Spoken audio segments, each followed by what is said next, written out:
Oh, there we go. I had to had to turn up my shades and turn down the lo-fi, of course. Hey, Tara. Are you feeling a bit better? Matt's time. We're still waiting for Cody. You know, at this point, shit happens, I guess. But, everything should be ready.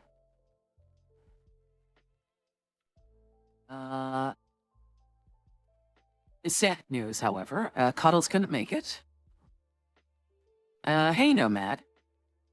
Hey, Amon. Cuddles couldn't make it. She's working. So, at least for the time being, for now, I'm picking up the DM duties. Why is my head looking all the way over there? Hang on. Is this a little bit better? Yeah, okay. Oh, game just downloaded. Nice. Oh god, that was loud.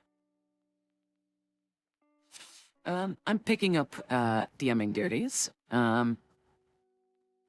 Holy shit, deja vu. Just got a load of deja vu, don't mind me. And we're gonna start with a prelude with just Cody as a player, where it's kind of like the prelude game that leads into a potential playthrough of Baldurs Gate with me and Cody. And I'm hoping no technical difficulties, knock on wood, and that our schedules align just like the moon and the sun did a couple days ago. So, I hope you guys enjoy. You will be seeing, unfortunately, my side of things, which may include certain spoilers. Try not to spoil Cody or any players involved. I've yet to figure, it was very last minute. I have yet to figure out how I can show you guys a screen without basically showing behind the DM screen, so. You might see fudges in or against Cody's favor, but normally I don't. But we'll see what happens. Post it. Oh. Oh. Let me see. Oh, well, there you go. Thank you. Lovely. Everyone on the Discord, feel free to check her out. And let's see. Oh god, Cody, don't be late, please.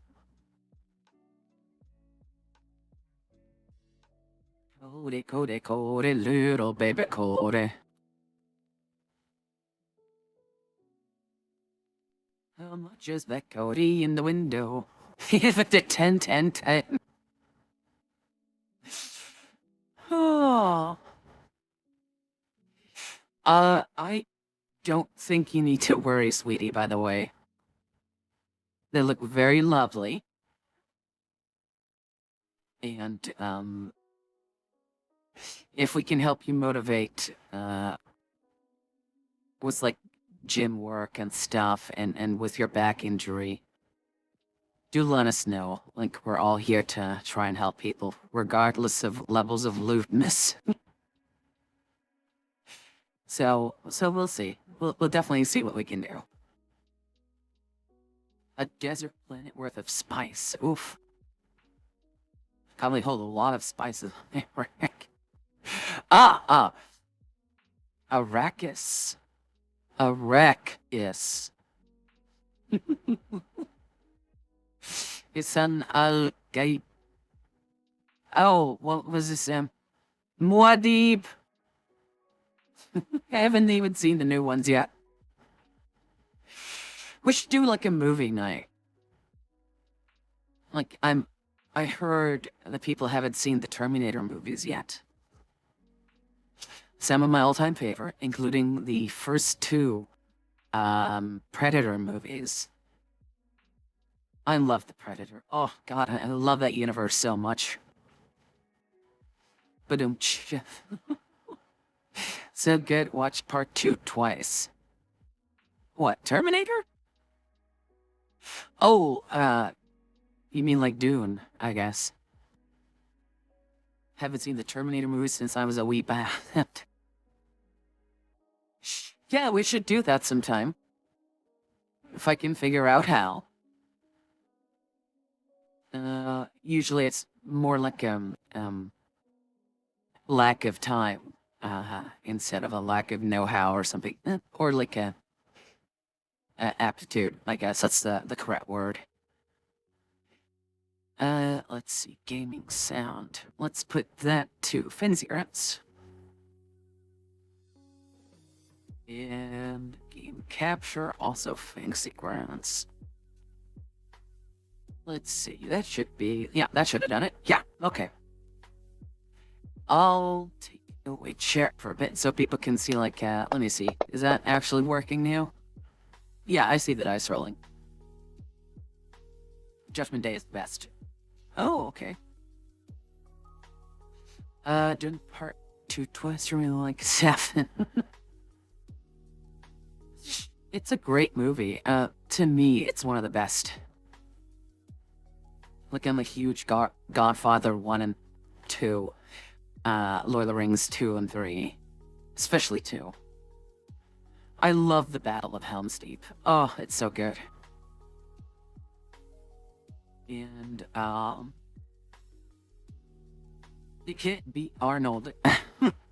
All mudded up in the jungle, fighting like an alien.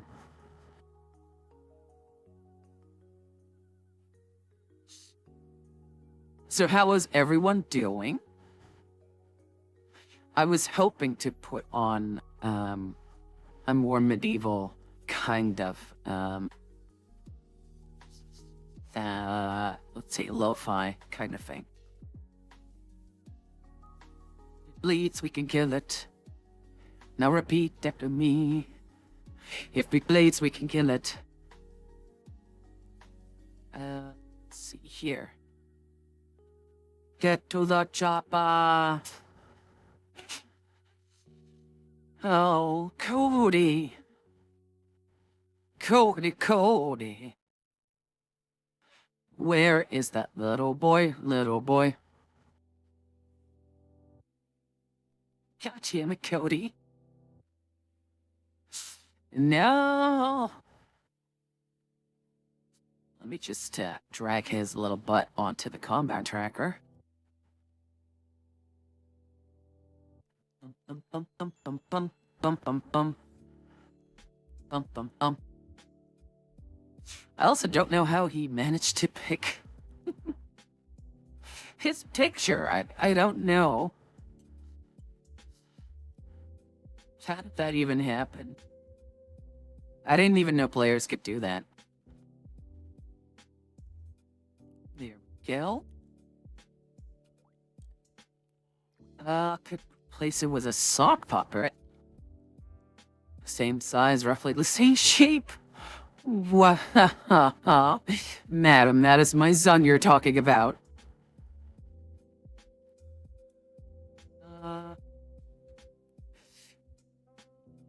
Nomad says, my day is good celebrating my mom's birthday. Oh, wow. Sent her my best. How old is she getting?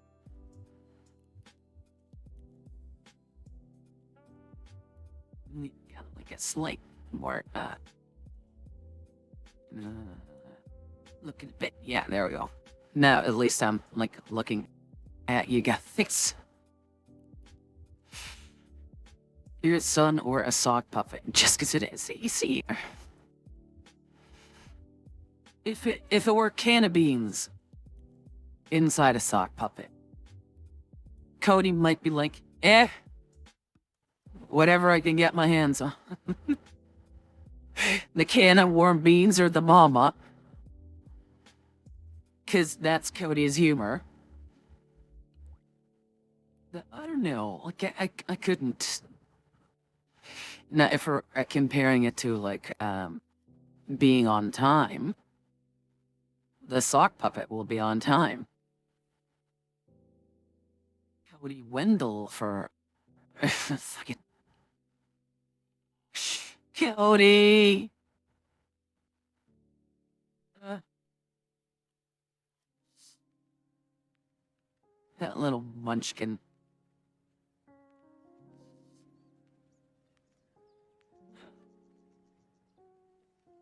Sorry, yielding. Although my day was pretty good so far. I half managed to sleep in. I mean, I say sleep in, but I didn't have a meeting in the mornings. And in the afternoon, I got a call from a company we've been working very closely with for a project. And like on very short notice, it went from, can you do XYZ for us? I'm like, yeah, we can, yeah. What would that cost? Oh, this. Yeah, okay, confirmation sent, do it. I think, shit, we just closed our fiscal quarter. Like the deadline was the 15th. And I was like, shit, okay. I gotta ram that in there somehow. But, I mean, I'm glad we got that project. Like, it's just like one phone call, manufacturing department, and my suppliers could do the rest. And, yeah, I mean, it's a good feeling. It's a company that we've been trying to, like, do something with since January now. And it's always been the case of, oh yeah, no, we need your services. Because every time we have clients that are like, they buy something from us, they're like, oh, and how can we attach this in our machines then? And then they don't have an answer. So that's where we come in. Like, we were specifically a company that they were looking for. And the only issue was that they hadn't had a new client or client with those specific needs. And this is our first sort of like entry project. This is like a global sort of like Japanese partner. And yeah, it's a good feeling. Oh, Terrahawk says, was some weird internet story about the mom that crocheted a whole life-size replica of her son. What? After he got too old to spend time with his mom. Oh, that's so sad. I'm about to cry now. Oh, fuck. Like... Oh, that's... Like, you'd think he'd at least call his mom a few times. She wiped his ass, for fuck's sake. Like, just, like, if the son was living in a different country, okay, fine, but it's still, it's so sad. He's 13 and still living with it. Wow! That little shit. I'm hoping he's got a dad that, like, whoops his ass, cause... Bitch has a... Wait, has he? Teeth and... I've arrived. Oh, okay, sorry. I was getting emotional. Cody! Oh, fuck no. Hello! Why does it do that every time? Because that's my entrance thing. Well... Okay, you've Hello. arrived. Yes. Are you okay? Yeah, I'm alright. Okay, we were debating to... I mean, not me. Everyone else was debating to replace you with a sock puppet. I mean, what's that going to do?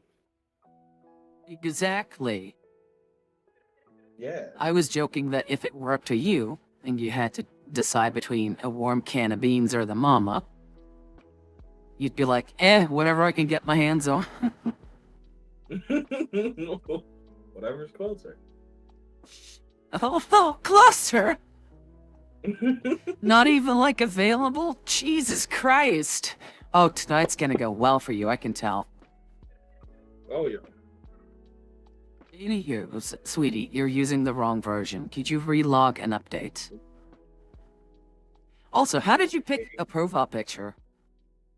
I didn't know, like, clients could do that. Yeah, I just made it when I logged in. Do I just close that? Oh, I guess so.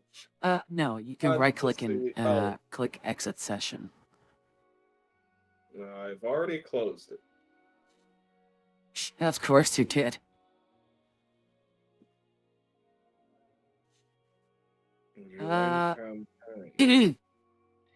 Terrahawk says, show up on time is what it would do.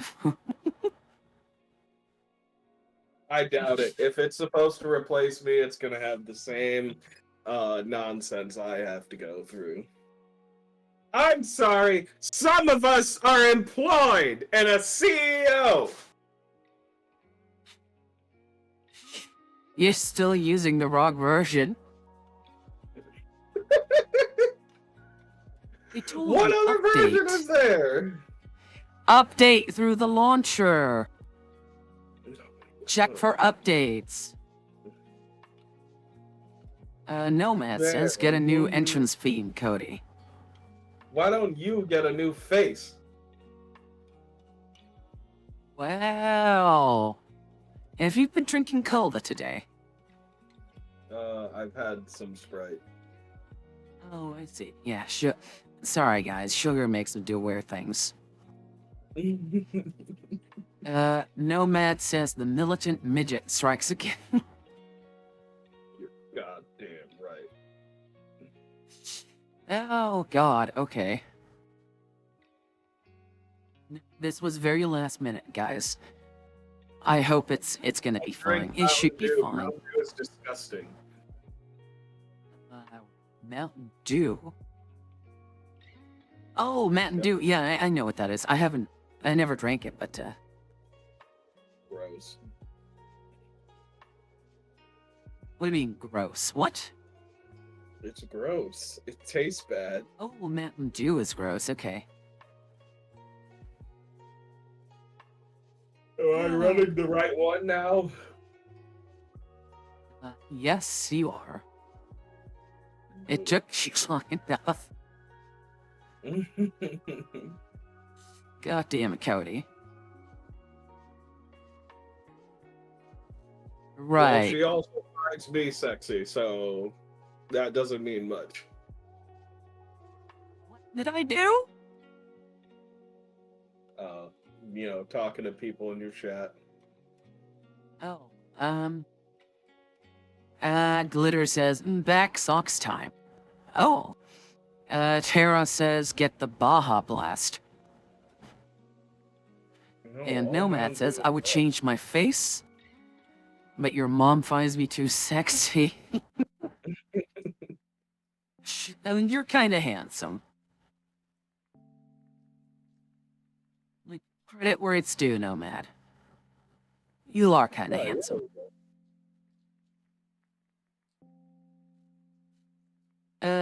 Let's see. All right. I got my water. I don't have snacks, but we'll take a break in between so I can fill up on drinkies and snackies and whatever. All that good stuff. Okay. Shall we get started? Sure.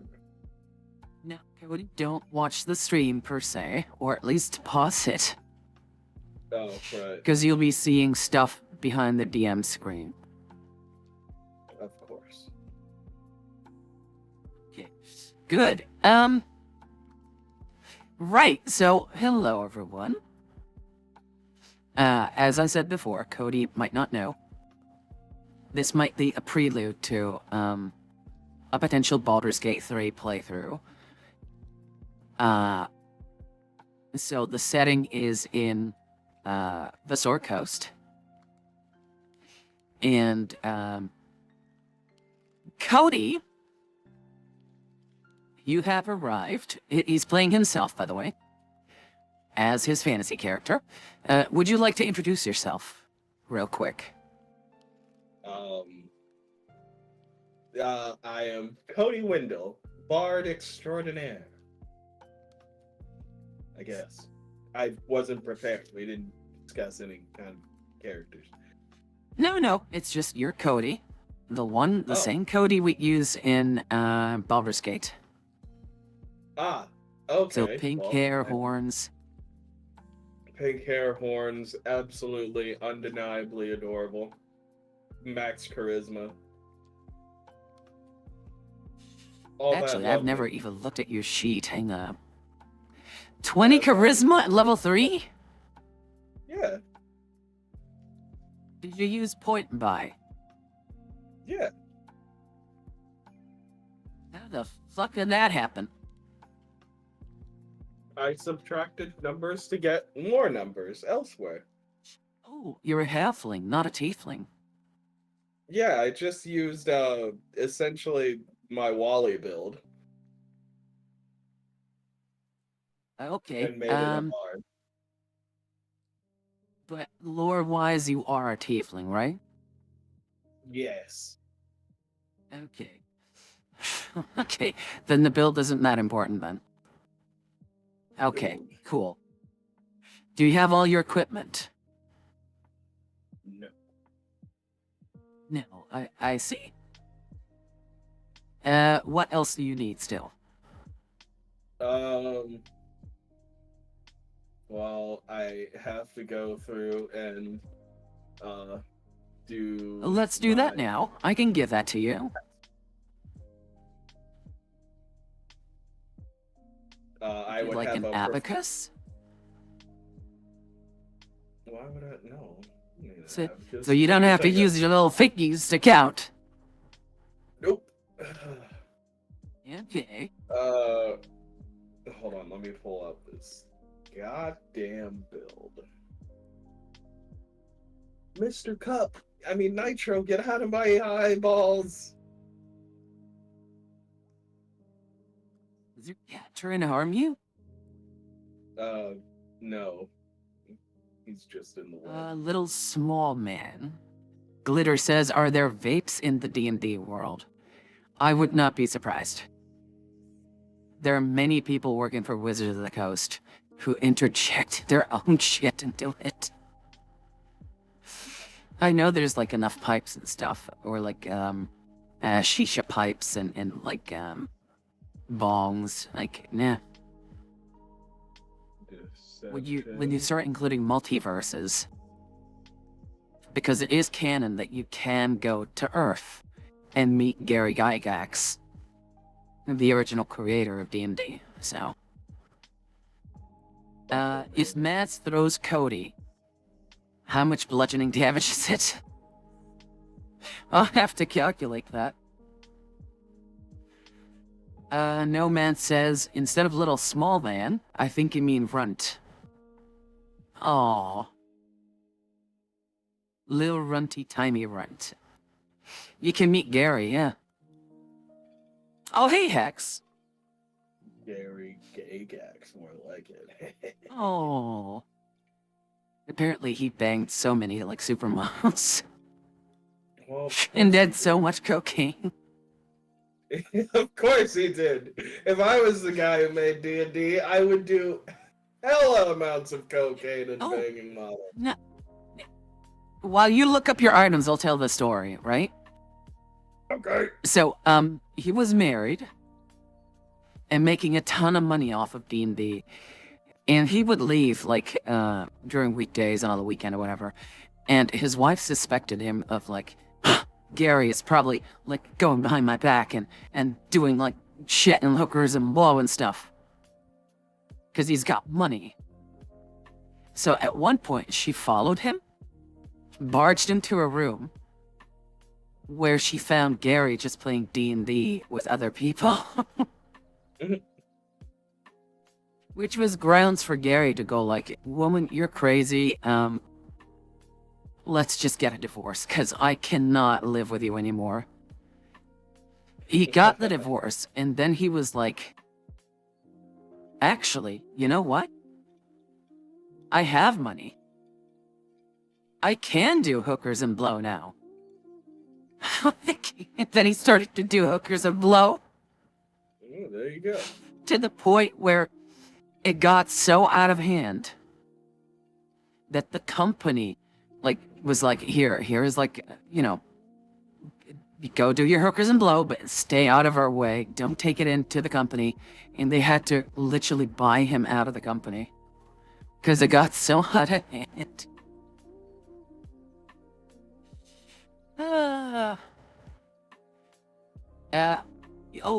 You'd be surprised. Like supermodels just went for him like flies to honey, right? Or like bees to honey. Because again, he's driving like these sports cars and he's at all these high event parties. And, you know, word goes around that he was banging supermodels, you know, and doing coke. I mean, are cocaine and crack the same thing? I mean, I've never done it, so. Oh, no, Matt says it is. Okay.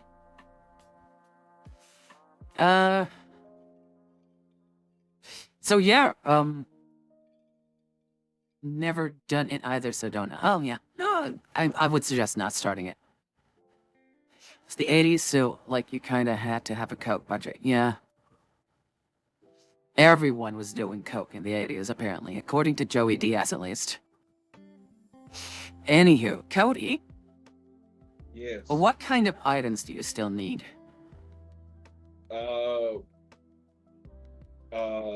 Well, I need the performers pack, and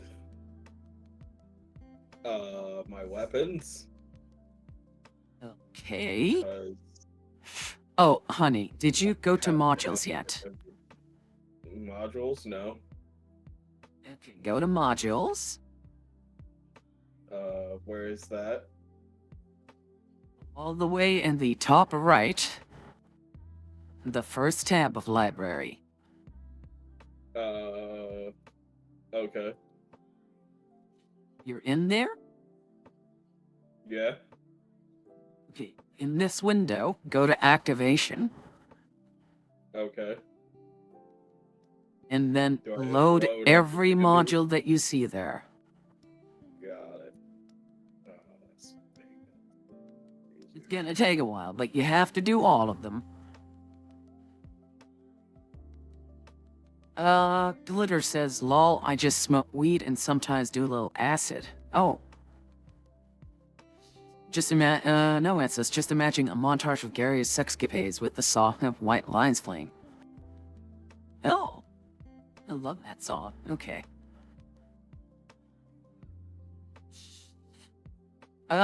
Just for reference, Seth would have joined us tonight. But he is applying for a new job, that might require him to do night work. So he's prepping for that, which, I mean, it's good, right? Like, he used to be an editor. So if everyone needs a, I was an editor for the government. So like video editing. So if anyone needs like, or that's another editor, you could do like side biz or something. That's perfectly fine. But since he lives in the UK, in London, like rent prices are horrific. It's not letting me choose my race. Mom! You already did! Yeah, but I want to get the abilities and shit. Okay, I'll do that for you. That's why you need all the modules, dummy. I loaded all the modules. Pages? All the pages? Yes, all the pages. Okay. Right, okay. You can't pick your... Treats. Oh, you don't. Okay. So you have a normal halfling? Well, I'm gonna just add it in myself. Yeah, but tell Mama, and I'll help you. What halfling are you? Stout, Lightfoot? It's called the Mark of Hospitality? Oh, that's not even... Oh, God. It's from Eberron. I don't even know if I have that book. Not even, I'll like, just I add mean, in stuff Fantasy in. Grounds, I mean. Let's see. Okay, races. Racist. Notice how he immediately goes like, "Ma'am!" Like he's there, Cartwood. We do have that broad. Of Okay. all people. Hey, that's what you sounded like. You did that, not me. Yeah. So, Mark of Hospitality. There you go. It's trying to add itself in. There you go. Excellent. What else do you need, Munchkin?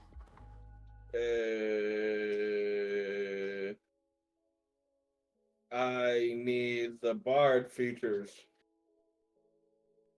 Up to How level did you 3. see? Okay, see, this is exactly why you only make your character after you've loaded those modules. Man! Well, God damn it. Well, excuse me, I've never used Fantasy Grounds but once. You said you did!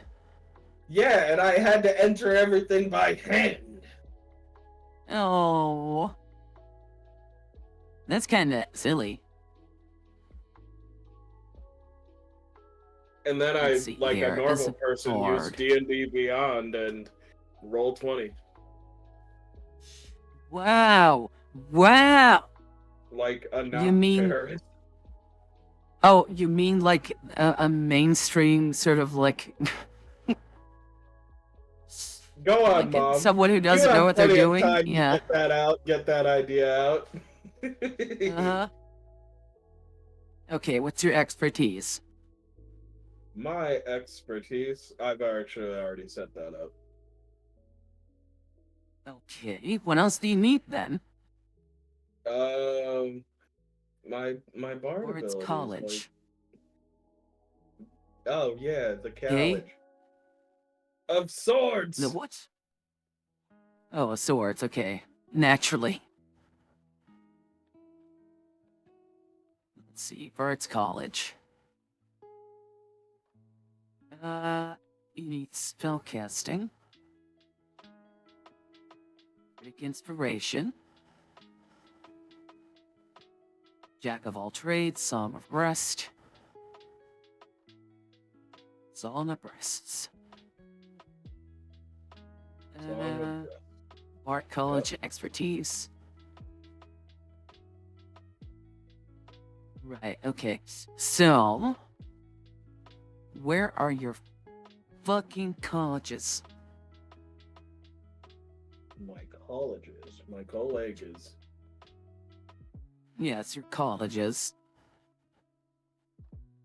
What do you mean? Your Bart College.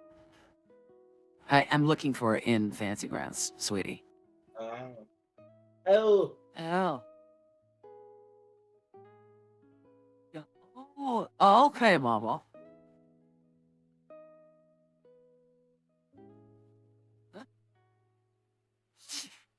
College of Creation, Eloquence. Nope, that's not the one. It might be in Xanatar's, I guess. Hang on. Swords. Swords is in Xanathar's, okay. Slick, slick, slick, slick, slick. There we go.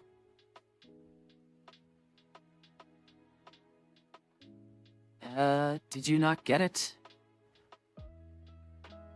No. I was looking at chat, sorry. I did get it. You did get it? I did. Okay, let me just add all the...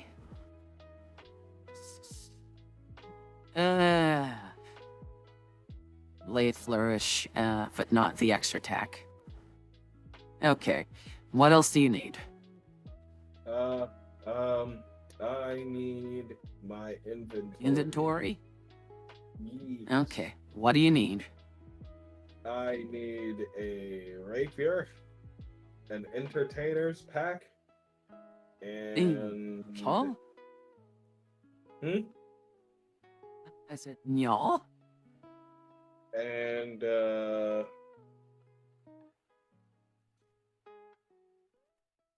we'll just go classic. Let's just take a loot.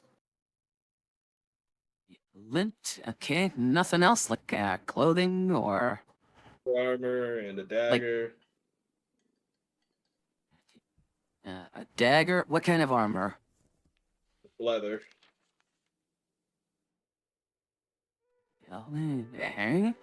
Armor. Let's see, not infused leather. Just normal leather armor.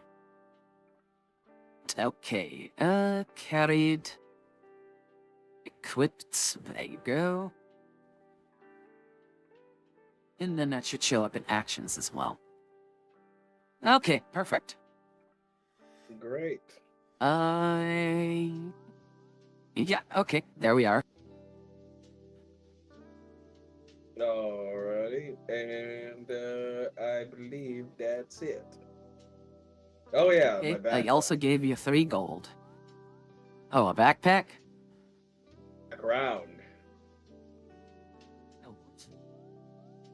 A what? A background. Oh, background. You haven't... Fucking... It's That's factioning. Rack Road.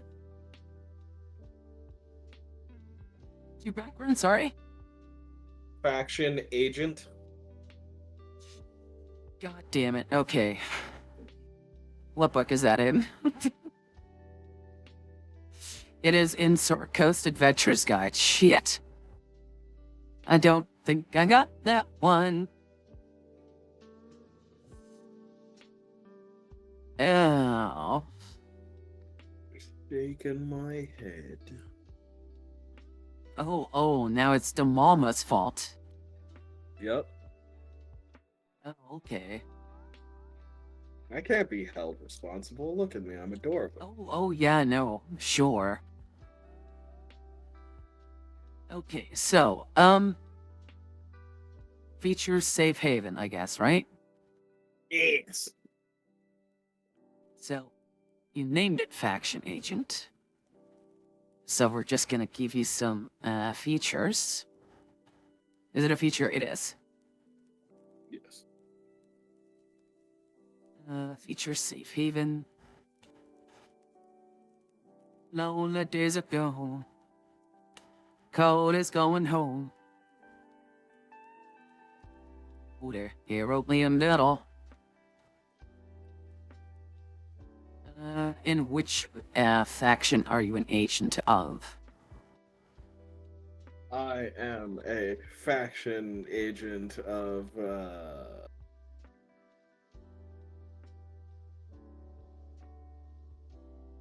I didn't plan for this. What's the specific no. faction?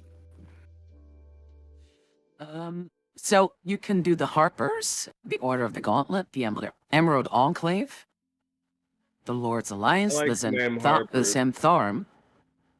So The that Harpers makes are me a like the Cody Harper. the goody goods. They're the Sure, Captain that America works. kind of. Okay, the Harpers then. And um, I could be kind of Glitter crooked Ghost working says, with the Thieves Guild. "Oh, I mean, yeah, okay." Glitter Ghost says, "Makes me think of one night in Bangkok, probably because I found it on Sync playlist. Ow, love that song too." Okay, run. Ew, Harper's lame. Well, I don't know anything else. Okay, well, just gonna add this so that it is present. Faction agent. Faction agent. Gil. Harpers. Okay. Now, this also gets you insight and intelligence, which I'm sure you've done. Wisdom or charisma skill of your choice. What? I As couldn't hear you. to your faction.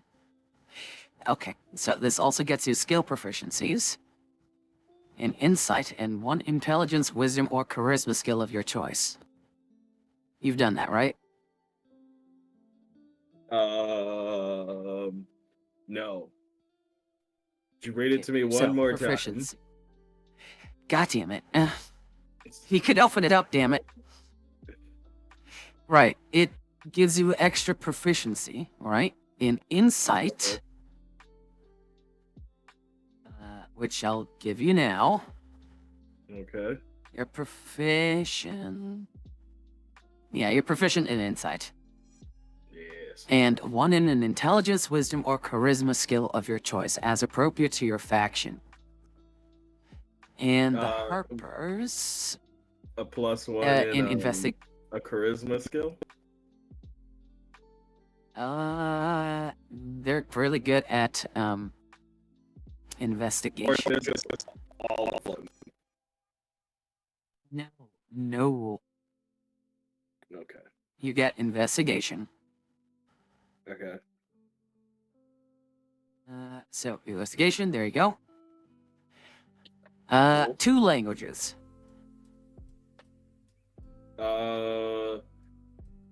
Celestial and Giant. Okay. Celestial and Giant. Gigante. Right, you get a badge or emblem of your faction, which I'll give you now. Badge. Harper's. Badge / emblem. Copy of a Seminole faction text or code book for a code. For fuck's sake. And you get commoner's clothes.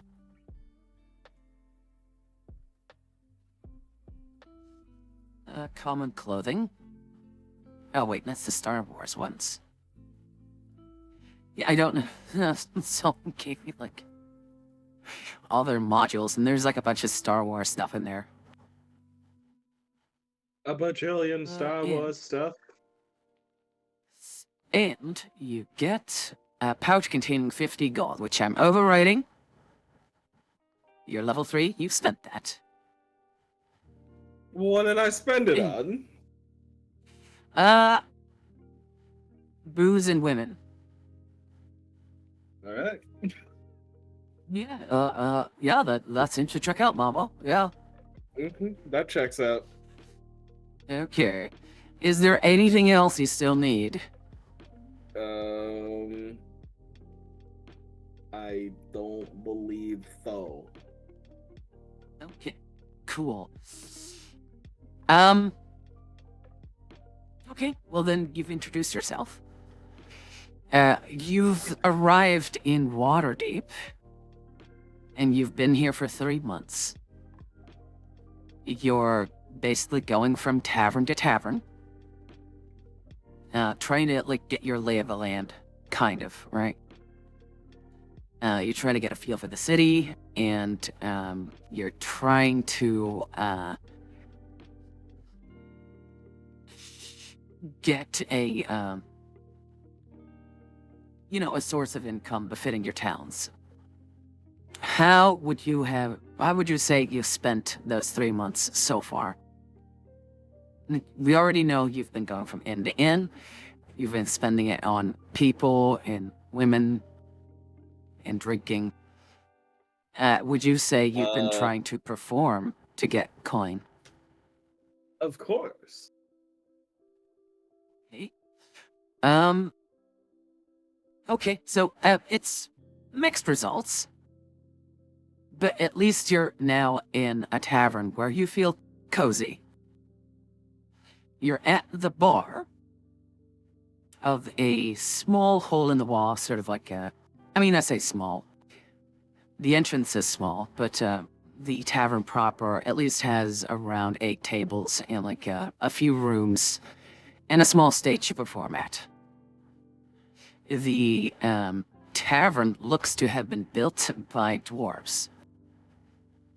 But it has since long been taken over by new owners, and the current owner is, at least the innkeeper behind the bar, is human.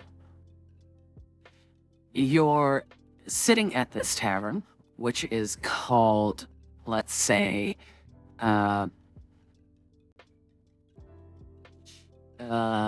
Flimsy Fiddle. And you're sitting at this bar on a stool that it's way too high for you. And you're nursing a drink of hard liquor. And you've been here for a few days now. And while you're you're nursing this drink, you're kicking your little feet around like la la la la la.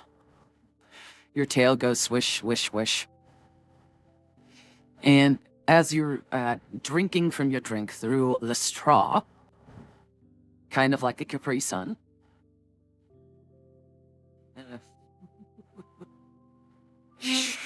you're lamenting the fact that you've only got 3 gold to your name. Like, you're running out of money. And normally this tavern is like, if you're a first-time patron renting a room, you don't get a tab, you need to pay up front. But you were such a little weaselly sort of a individual who managed to talk themselves out of that agreement, right? Incredible. Yeah, I mean, I gotta pander to you somehow.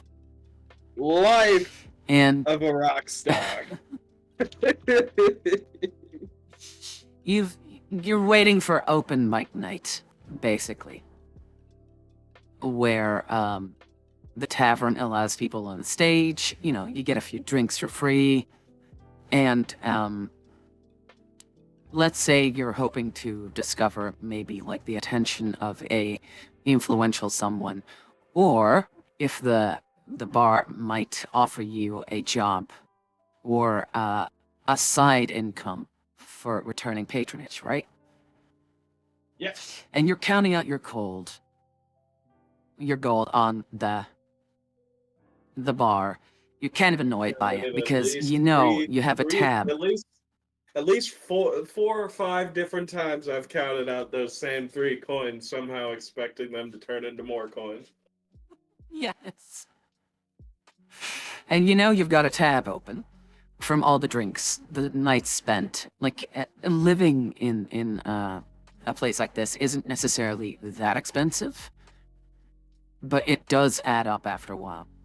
You're gonna have to pay a gold and a half already. Like, you have to, if you let's say if you leave now, you only have a gold and a half left to your name.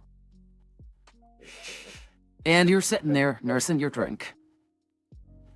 And the place it's not fully packed, but it's relatively busy. And the bartender, like the innkeeper, who is a human, he's like balding. He's got a mustache with a twirl to it. And he's been noticing you sitting there and at the bar, the flimsy fiddle. And he's talking to you in the sense that, you know, he's taking kind of like a bit of pity on you. And he's like, so, slow day, huh? If by slow you mean compared to a snail, the snail would be hauling ass. Yeah, it's pretty slow. He's saying, kind of like just drop my chin on the on the on the bar. The God damn it! There's a bar, yeah. Yeah, The the counter. bar.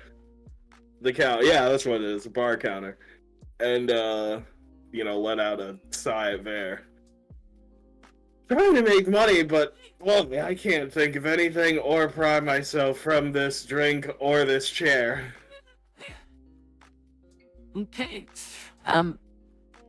You get the impression that he's been cleaning the same sort of wooden mug for at least 15 minutes now. As a sort of like a busy therapy with his hands. To look busy. And he says, oh, well, don't fret too much. Things will pop up. You're not too bad with your loot. Like you said, it's like leaning in, it's like talking to you, and he also got the impression as he gave you your drink last, because it's kind of like a cocktail. It had an umbrella and like this little dude on like a bicycle or something, like, I don't know, right? Like with a lime on it.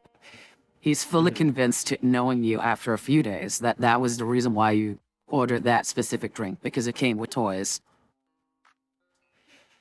And he's making some light conversation with you until a sort of shade appears on his face, and he looks up and goes like, uh-oh.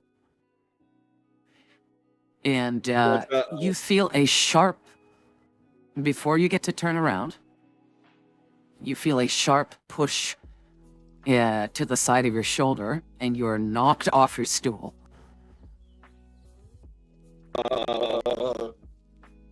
Hey, what's the big idea? I was sitting there. And a large, taller than the bartender, balding, sort of like a very rugged-looking man with one eye missing, with like hide armor and like studs on it and stuff, and like a dirty bandage wrapped around his hand. So he like turns to you and says, "Move it, runt. What are you gonna do about it?" And you see that even your drink has been knocked over. And the guy turns to the bartender, slams his hand on the desk with like a few silver, and it says like, "Drinks, now!"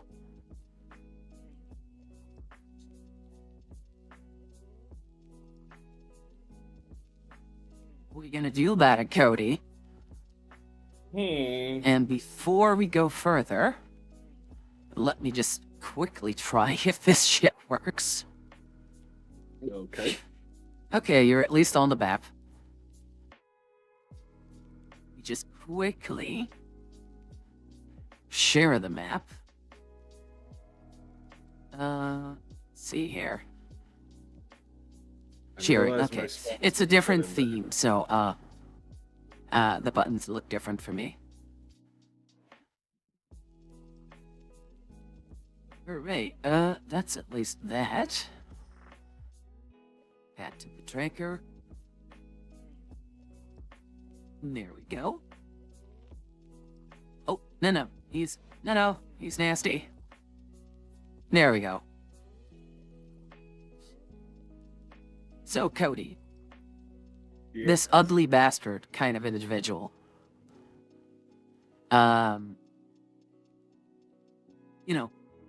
push you off your chair. What is it that you're dying? What the fuck? No, Cody, you're What? supposed to. You don't have 27 out of 27. That's damage. Wait. Oh, that's damage. Oh. Yeah, it's fine. It's fine.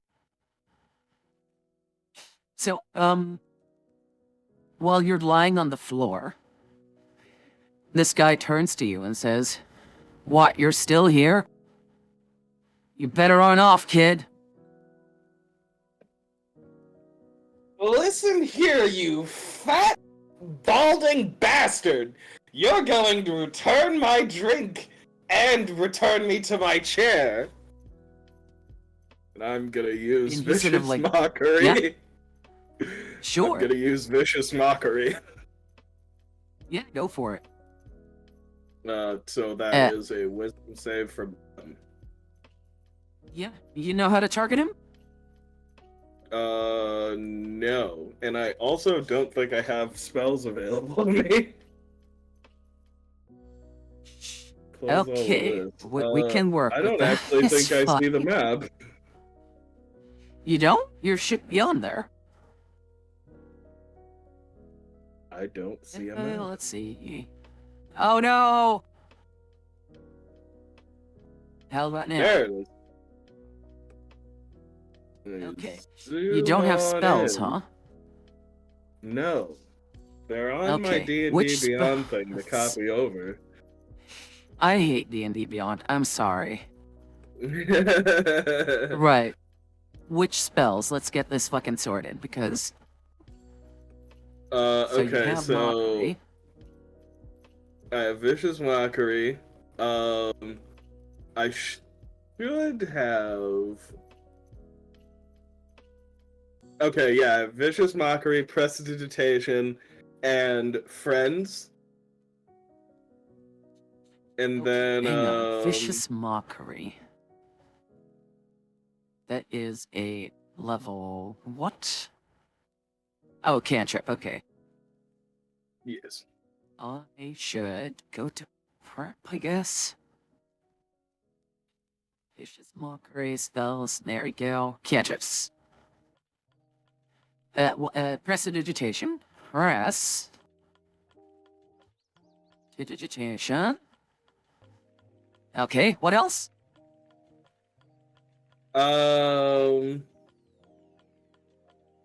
We'll take, Sleep. Okay, so sleep. Okay, what else? I think I gotta take... Name one. Have fun with Tara. Yeah, take care, sweetie. Have Take, fun. Healing Word. Okay, healing word. And then up Right, to second okay. level, Heat Metal, Hold Metal. Person. Wait, hang on, sweetie, hang on. Oh, okay, sorry. Heat metal, hold person. Okay, yeah, okay, tell me more. Oh, Is that all the Hideous cantrips you Laughter. have, by the way? Those weren't cantrips, those were, okay, No, I'm yeah, that's asking all the cantrips that I have. Okay. Okay. Now I'm confused. Is that all so your... I have Hideous Laughter, Sleep, Yes. and Healing Heat Word. Metal, Hold Person, Heat, Healing Yes. Word. yes, and Vicious Mockery and Prestidigitation. Zone of Truth, and Suggestion. And that's all Jesus the spells I Christ, can- okay. Level 3. And what was the other one? Zone of Warning. Truth and Suggestion. Suggestion. Okay, cool. I see you do not have any spell slots. So, how many do you have? I have 4 first level and 2 second level. Okay, 4 first and 2 second.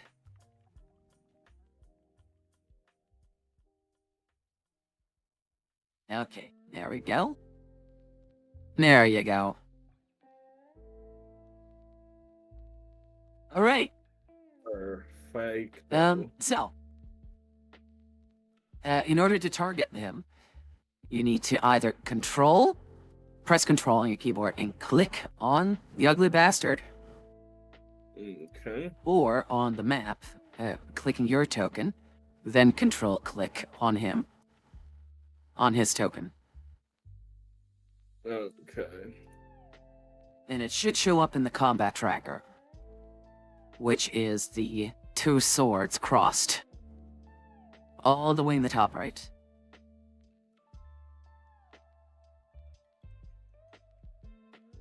Okay.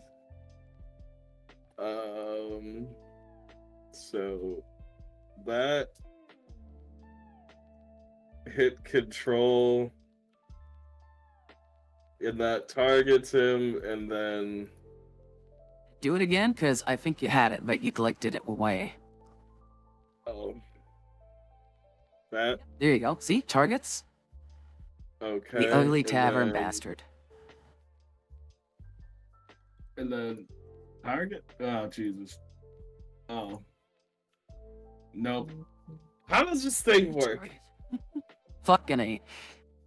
Okay, I target him for you. And then you go to your spells. Okay. Vicious Mockery. And you click on the Wisdom DC 15. See what I mean? Oh, you may need to okay. press the magnifying glass behind it. So that it opens up. No, you're untargeting him again. I'm sorry. There, I did it for you. Okay. So, if you open up your sheet and go to Actions, Okay. I'm you there. scroll down to your spells, Okay. and you see Vicious Mockery, yes? Fine. Yes. Okay. There should be like a small sort of magnifying glass behind it. Why are you Yes. changing the DC? I trying to figure out how to make this work. I'm sorry. Goodness, hold on a God, what was second. I'm the getting DC? a phone Hang on. call.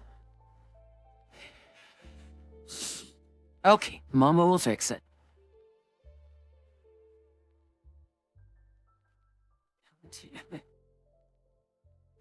God damn it. Wisdom DC 15, okay. Phone call. Little baby Cody. He's the little list of my babies.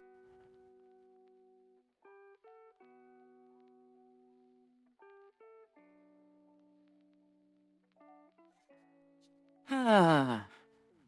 Don't worry, folks, we'll get there. We'll get there. Okay, all right. Okay, I re-input Vicious Mockery. So in your cantrips, you find Vicious Mockery. Okay. You can open it up with the magnifying glass behind it, right? Right. So, double click Wisdom DC 15.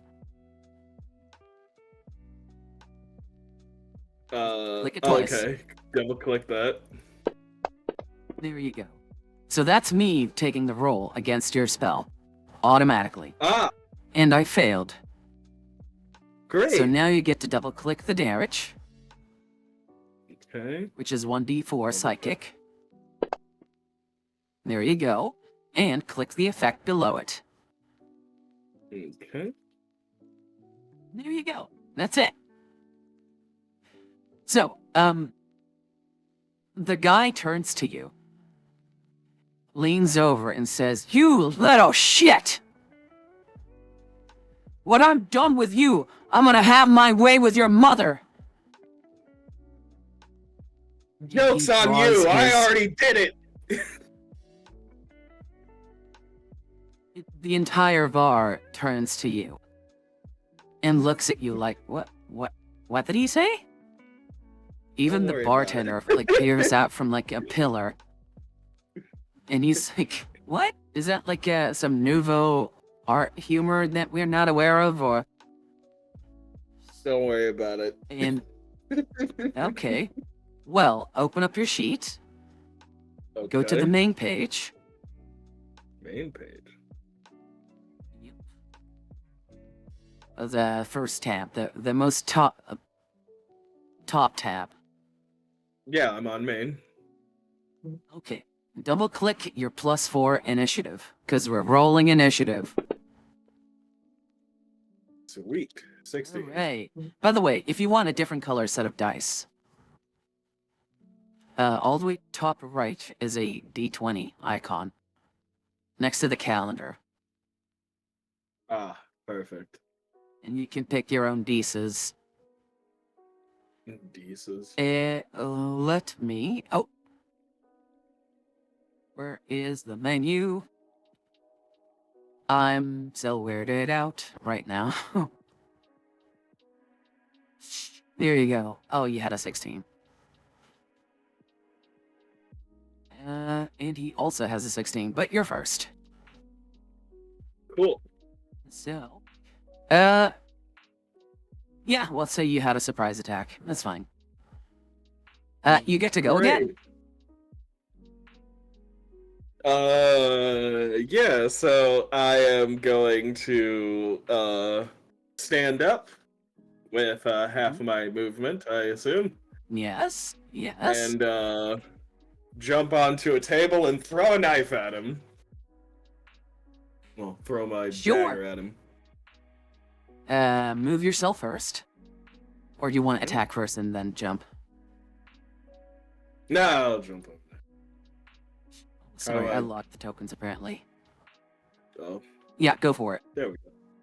And then, actions, action, action, action, action, action, action. Alright, so actions all the way up top. Attack with the one that has the bomb in front of it. Like a thrown weapon. There Not it the is. one with, like, the Yes. sword emblem. Okay? Got it. Alright, you have 1 ammo for this. Which you've used. Oh, God, and then 25. Yeah, roll your Oh, damage. wow, yeah. Great. There you go. Alright, you throw your dagger, and you jump onto the table. Now, there's a chance that it might not be a dry wooden surface. Roll me a D100 to see. Okay. That is the rightmost die that says 00. I think, did it Just roll drag- it? Oh. Oh, just drag and drop Yeah. it into the chat box. Oh, into the chat box. 85. There you go. Okay, no, the table's dry, and you don't need to check if you fall or nothing. Great. The patrons are like, oh, and they grab their, like, drinks. Apparently, theatrics like this is not unheard of. So the table And, is dry. I pull out my rapier and point it at him, saying, "Fine then, I've needed some entertainment for today." Nitro. I reached my hand out and interesting. Nitro grabbed onto my wrist. Okay.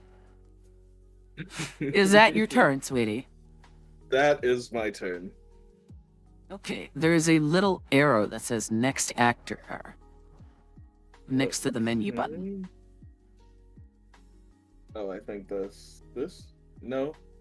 I can do it No. for you, but it would be easier for me if you end your turn, you click that button.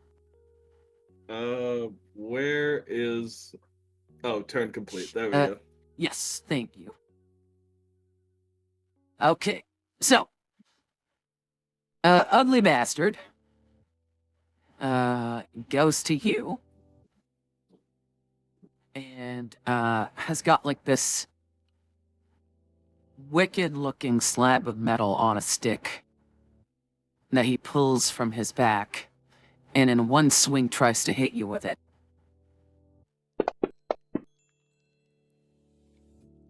She fails. Ooh. And he hits like the table.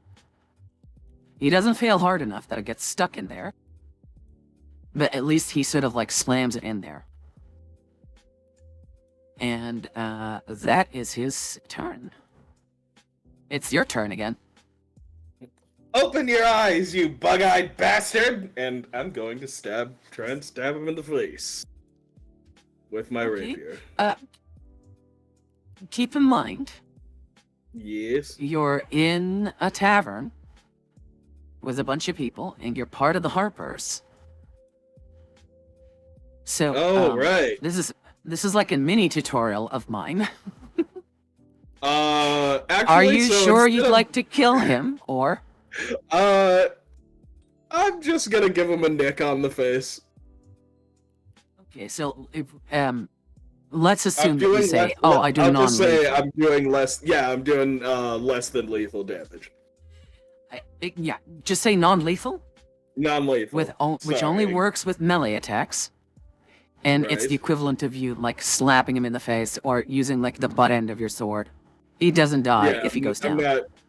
I'm not using the blade. Yes. I'm using like the side of it. I'm smacking him around. Yeah. Okay. Just imagine you've got like the scabbard on still, and you've tied it around the hilt, and you're just poking him with like the butt end of it, like, oh! You hit him? Yeah, sure. All right. Okay. So he gets poked in the eye by this blunt object. He stumbles, throws over some drinks, and then slips and falls, knocking his head on the stone floor, and he knocks himself out cold. Oof. And the patrons in the bar first are kind of shocked, and then a small snicker and sniffle like starts to sound. It's like people would start to yeah, serves it right, and someone pats you on the back. Hey, good going, shorty. I just kind Like, of all like that kind of begin to bow gently, dramatically, of course. Thank you, thank you. And then I put the sword and scabbard back onto my hilt, and turn to the barkeep and say, "I'll have a drink on him." The bartender already has a replacement of your drink in hand, and he says, that won't be necessary.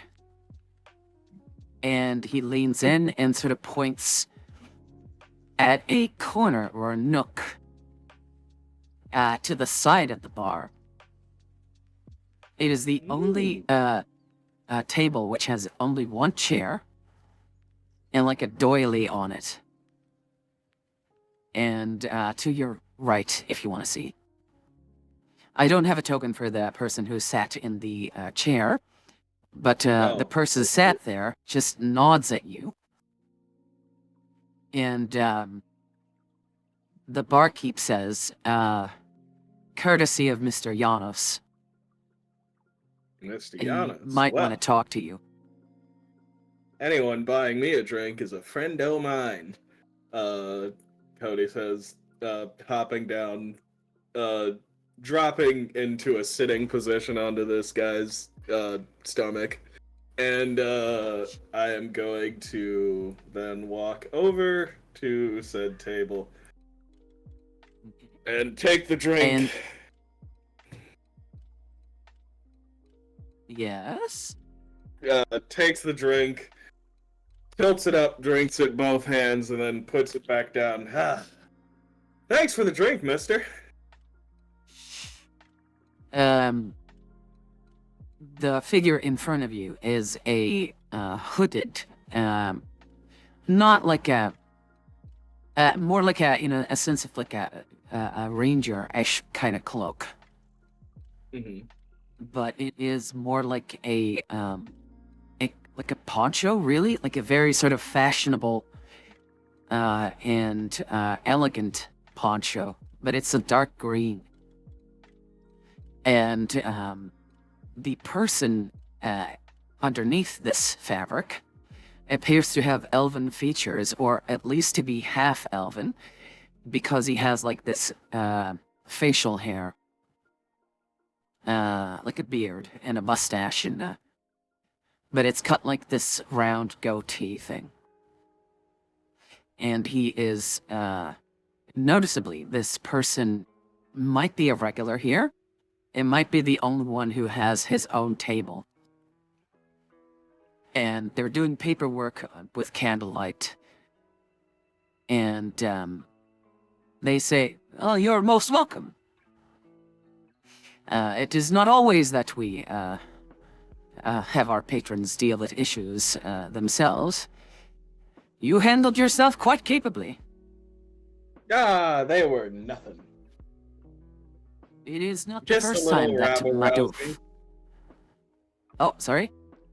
Oh, I just said, just a little rabble-rouser, no one but a street thug. He nods and says, "It is not the first time that Madoof has caused trouble here. Perhaps next time he will learn to pick his fights better. Yeah. Things are not always what they seem." While he says that, I'm just kind of like flexing my arms. Just laying it on there. Yeah, sure. I then, understand from the barkeep that you are spending a few nights here. Indefinitely. Oh. Good to hear. It is a fine establishment. But I also hear from the barkeep that you are looking for work. Yeah, I'm always down to play a venue or two. He smiles and nods, and yes, I have seen you play that lute of yours. However, this kind of job is more of a subtle and requires people who knows how to handle themselves out in the field. Hmm? You mean like adventuring? Well, in a sort. I'm looking for capable people. I have put together a small group of individuals who is supposed to retrieve something from me. But one of them seems to have run amok in another tavern, and has now found themselves in the local jailhouse. Suffice to say, it is most disappointing. As this is a very last-minute request, I am prepared to grease your palms most effectively. Let's say 100 gold pieces. This isn't... You don't want me to break anybody out of jail, do you? He says, "Oh, no. They brought that on themselves. And I, Janos, do not work with amateurs." Well, And he slides a sort of a drawing of a book, like a book cover, towards you, and says, "I have, after many months of searching, potentially located this book. This tome belongs to the family of a client of mine. That it had been lost to the ages. I need you and a certain other someone to work together and retrieve this book from an old tomb outside of Waterdeep. Do this for me, and I will pay you 100 gold. And below the parchment that has the drawing, there is a typical sort of worker's contract where all the details have basically been filled in. It's very bare bones, but it's standard. It also says that should you die in your travels, Janos is not responsible, like that kind of stuff.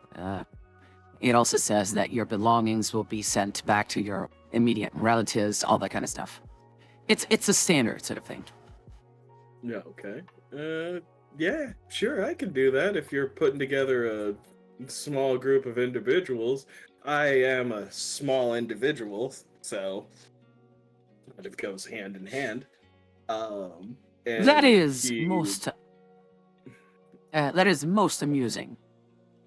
As I assure you, the other companion on this quest is not. Please continue. Doesn't really say anything. He's just looking for the pen to sign. He offers you his quill. And he says, "Are you good to leave out in 2 hours?" Sure. Give me 1 sec. Phone call. It's fine.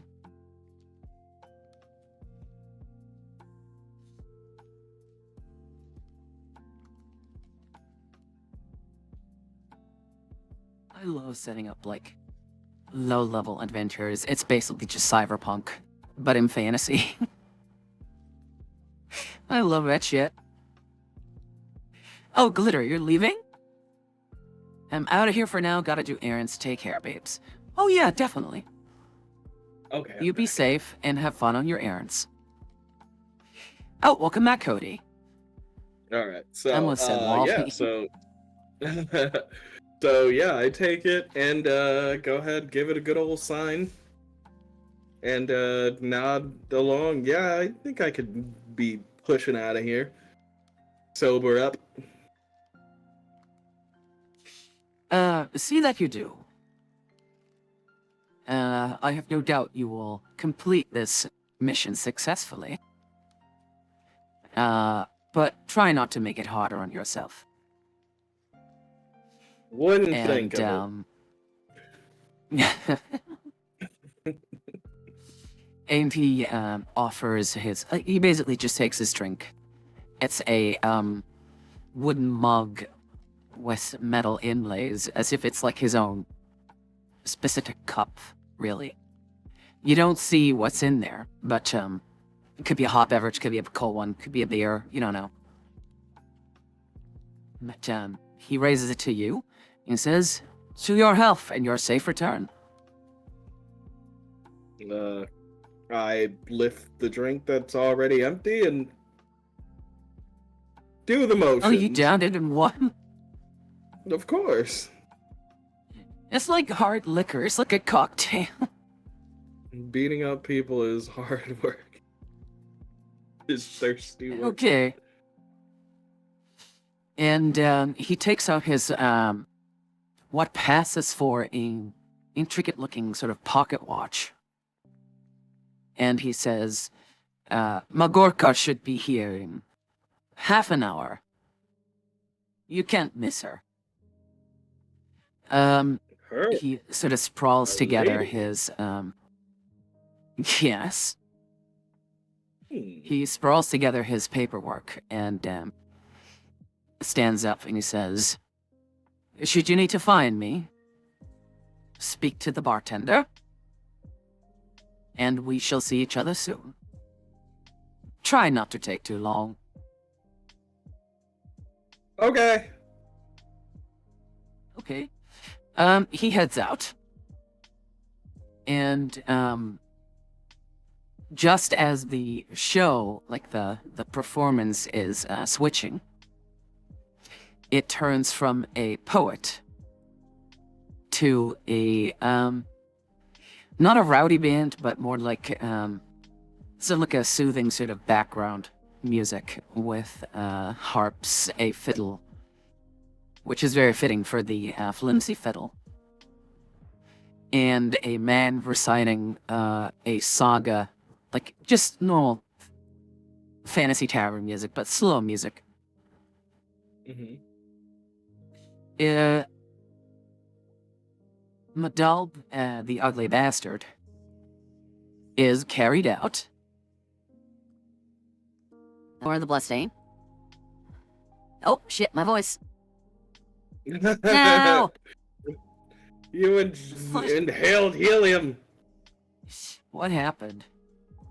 Okay, I'm back again. Ignore the blood. I don't know how I can get rid of that. Or should be a button for that. Menu. See, again, all my buttons have changed. Delete effect? No, okay, shit. Right, never mind. There's blood on the floor from where he cracked his head, but whatever. Blood on the dance floor. Yeah, they've yet to wipe it up. Maybe someone hasn't noticed it yet. Maybe they just do it. Leave it to, like, the evening crew. They don't know yet. And, you find yourself back at the bar on your spot. You know, your tail sort of like swish, swish, swish, swish. For all intents and purposes, you are considered to be a tiefling in the story, okay? Yeah. Oh. Right. Well, I mean, you know, well, I got the feats of a halfling. I know, but Oh, I was okay. under Yeah, the that impression works for that me. Cody... I thought that I'm Cody was a halfling tiefling. Yeah. You're also blue and got horns, so it's gonna be difficult for people to be like, oh, you're a halfling. Yeah. Wouldn't that make you like a quarterling? Yup. Well, I'm a halfling with the tiefling devil gene thing. Yeah. Okay. Like Jin. So your papa must have been a halfling. Yeah. Okay, good to know. All right. You're drinking your drinkies, and you're counting on the fact that, oh wow, I'm gonna be a hundred. I'm gonna be 100 gold richer. Always with that. Like life. Life threw you a curveball there. But, I mean, things seems to... You feel kind of lucky, right? Yeah. When all of a sudden, a battle axe is not with its blade, but as if someone laid it flat on the counter, right? Laid it. Not swung it, but laid it. Yeah. Slightly toothbrush. It's not supposed to be intimidating, but they're like, oh, it weighs a bit, right? And they just like press their hand on it. And you hear a voice go, Mead. Have coin. It's been a long day. And she sort of like looks around the bar. And what passes for her as a sigh might for you sound like this deep exhale grunt. Basically. And What time is it? it is around 3 p.m. Long day already. She looks at you. Because you don't know the half of it. And as she gets her flagon of beer, her like mead, I said, sorry. Her drink. Yeah. She takes it and leans into the bar. And says like, Alphonse, where is Janos? He was supposed to be here. And the bartender, who you now know is named Alphonse, points like his hand towards you. It's like, Janos has informed me that this is to be your new companion. And she looks at you. Wendell, Cody Wendell, I say, extending my hand up towards her. And she almost spills her flagon on the floor. It's like, she turns to Alphonse and is like, is he pulling a joke on me? You can't be serious. I'm supposed to go into a tomb with a child? I am not a child! She towers, she's not as big as the ugly bastard. But she's tall. She's taller than Alphonse, too. It's like, to me, you're short. But You look I'm like a whelp. capable. Well, I took down that big bastard that came in here causing trouble, ruining my beer. And she looks at Alphonse and says, what, Madame was here. And she immediately knows that you're talking about. And Alphonse sort of nods his head, is like, yeah, he took him down with a single swipe of his sword. And now she's looking at you like even more incredulous. And it's like, what? You took him down? Yeah, You. it's pretty easy. What did you? What? It's like, what? Did you crouch behind him and he walked back and fell? Like she's pointing No, at like but the blood spot. That would have been hilarious. I hit him in the head with my scabbard, and he stumbled over and hit his head on the counter. And she sort of like sighs again, like takes a swig of like a. I mean, for her it's a swig, but for you it's like at least a cup of your drink. And you see like her throat sort of like bulging, and like she's spilling out on like her chest and stuff. Like, huh. So you got lucky. Is that what you're saying? Happens a lot. And let me guess. Yano saw this and figured, I need another pair of hands to help Magorka. And then If I what? told What you did he offer anything you? else- 50 gold. If I told you anything else, it'd be a lie. He offered me 100. She sort of looks like, Yanos was desperate, I see. Well, if that's his decision, what, you do have the paperwork? He, It's like, why did you not start with that? well, I mean, maybe you wanted to tell me about your day, since it seemed so hard around about 3 p.m. And And that I'm about to make it more frustrating. She sort of wades it off with her hands, like, best not go into it. Well then, We have yes, work to do I will then. be accompanying you. That's right. Yes. So you can take care of yourself, can you? Yep.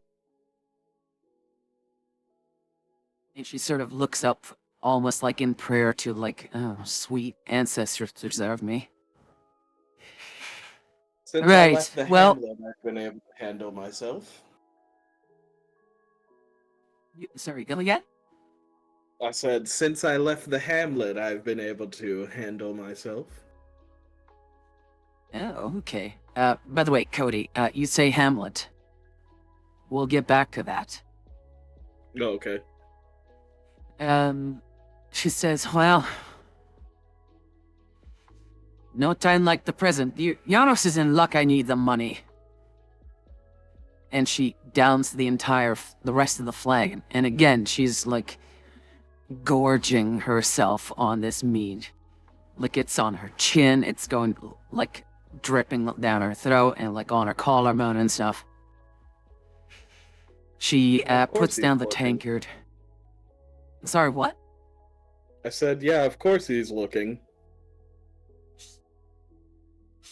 She puts down the tankard.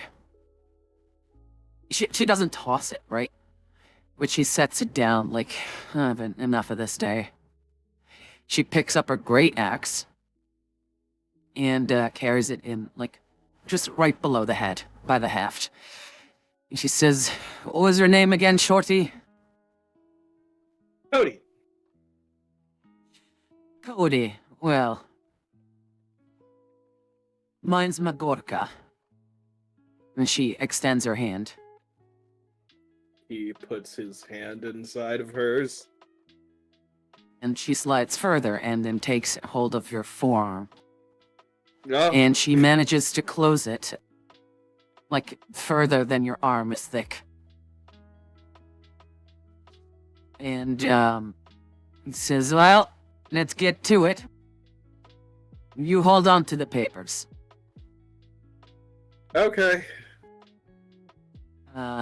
Gosson says, rolls in as a goblin, casts fireball, doesn't speak common, leaves. God damn it. And, you head out. She's already paid. And, you do a small, at first, silent trek through Waterdeep, because you need to leave the city proper. And, she asks, do you have a horse?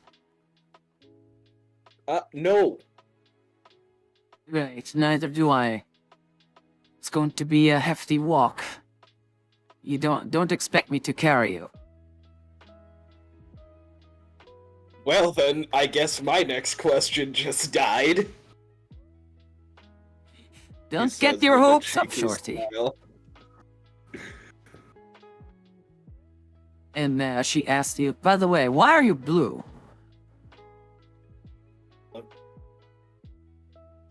Because the color of the sky really likes me. And okay, well, you keep walking. She's got like these animal pelts wrapped around her feet and ankles, as if they're like some sort of like barbarian footwear, kind of. She's got a bare midriff and sort of like a loincloth skirt. Where have you been to look like that? She says, what do you mean? Whose butts have you been kicking for years to get such a well sculpted body, let's say that? She says, I am a half-orc. I grew up like this. Naturally able to kick butt, he says as he puts his fist into his hand. I've been traveling since I was young. I never knew my father. But my mother had difficulty accepting that I was not as much of a woman as her. So I left. Woman in what way? Because you look very womanly. She sort of chortles. And doesn't. Ha ha ha! That's a first. And, like the veins on her arms look like they're bigger than any vein that you have. And, she keeps walking. She says, what about you? You're not some sort of goblin. You have horns, a tail. You're blue. What are you? I am a proud halfling. She sort of like Well. takes like a look to her side to you and is like, "What do you mean, halfling?" Well, people of the world of the lower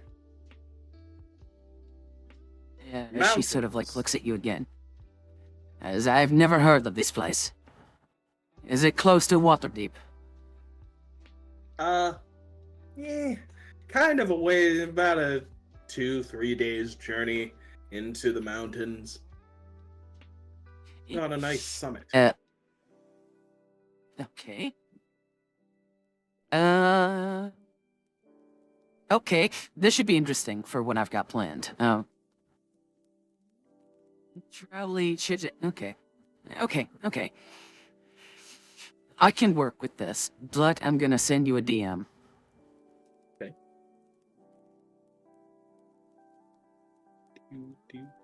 Oh.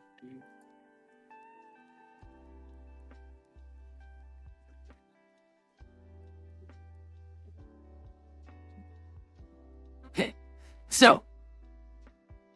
And she says, but you're blue and your hair, it is pink. Have you Well, dyed it? Or are you cursed by no. something? You're not sick, are you? That comes from my father. He was blue-skinned with the pink hair, and, well, he was tiefling. And I say, gesturing over my horns. You're getting the lore, huh? You just said, like, 10 minutes ago that your father was a halfling. Sorry, halfling. Sorry. Oh, jeez, my brain. It's fine. Well, mixed with tiefling. Tiefling is a dominant gene. Yes. But, And, she sort of, like, takes some jerky from her pocket and offers it to you. It seems we are both in weird categories. unusual, but my father and my mother both like me very much. I'm sorry to hear about your condition, but I think you make a great woman. My mom doesn't live in the Shire, though. Only my dad. You don't see her often. Not as much as I'd like to. Okay, she sort of hums. Okay. But busy, traveling around, doing certain jobs, finding different towns. Just don't get to see the parents very often, so I send them letters. And do they send? I mean, you speak your father often, but you ever hear from your mother? Of course. Just not as much through letter. I usually just go see her when I have the time. I see. Then at least one of us has a good bond with their parents. And she sort of It's nice. chomps down on a piece of, like, jerky that, like, was thick slices. And she chomps down as has to, like, literally force and flex her arm to tear, like, the sinews and stuff. It's likely that she made it herself. He's gonna just hang it inside of his mouth as the piece that she gave him and just let it Seeing soak, those two 'cause- puffy cheeks. It's like, Yeah, exactly. According to Jano's paperwork, it should be over that hill. Should take us a good 20 minutes walking. Like, you've been walking for like half an hour now. Okay. And so have In we case left you the want to city keep yet? talking. Sorry, what? Have we left the city yet? Yeah, you're on the outskirts. Oh, okay, cool. Well then, Do perfect. you want to keep... Onward and upward. Yeah, do you want to keep talking to her, or do you want to, like, time skip? We could time skip. Okay. Those 20 minutes pass. You have a slight amicable conversation. She's not the worst type you've ever talked to. She's just, she's the result of a half, like an orc union with a human, which usually brings its own sort of like issues and like mood swings and. But she's not the worst person you've talked to. Like she tries to be friendly, and you reach sort of like a clearing, which has been overgrown with brush. And she says, according to Janos, entry to the tomb should be... And she sort of like points her finger. Oh, let me sit up because my hands aren't picking up. Should be right over here somewhere. And she takes out like some sort of a sickle, but it's basically the end of a bill hook. And she starts like clearing out shrubs and stuff. Instead of like, best to cut, not to burn. And she's like clearing it out. I completely agree. She starts clearing it out, and she says, help with the leaves, Shorty. We need to find the door.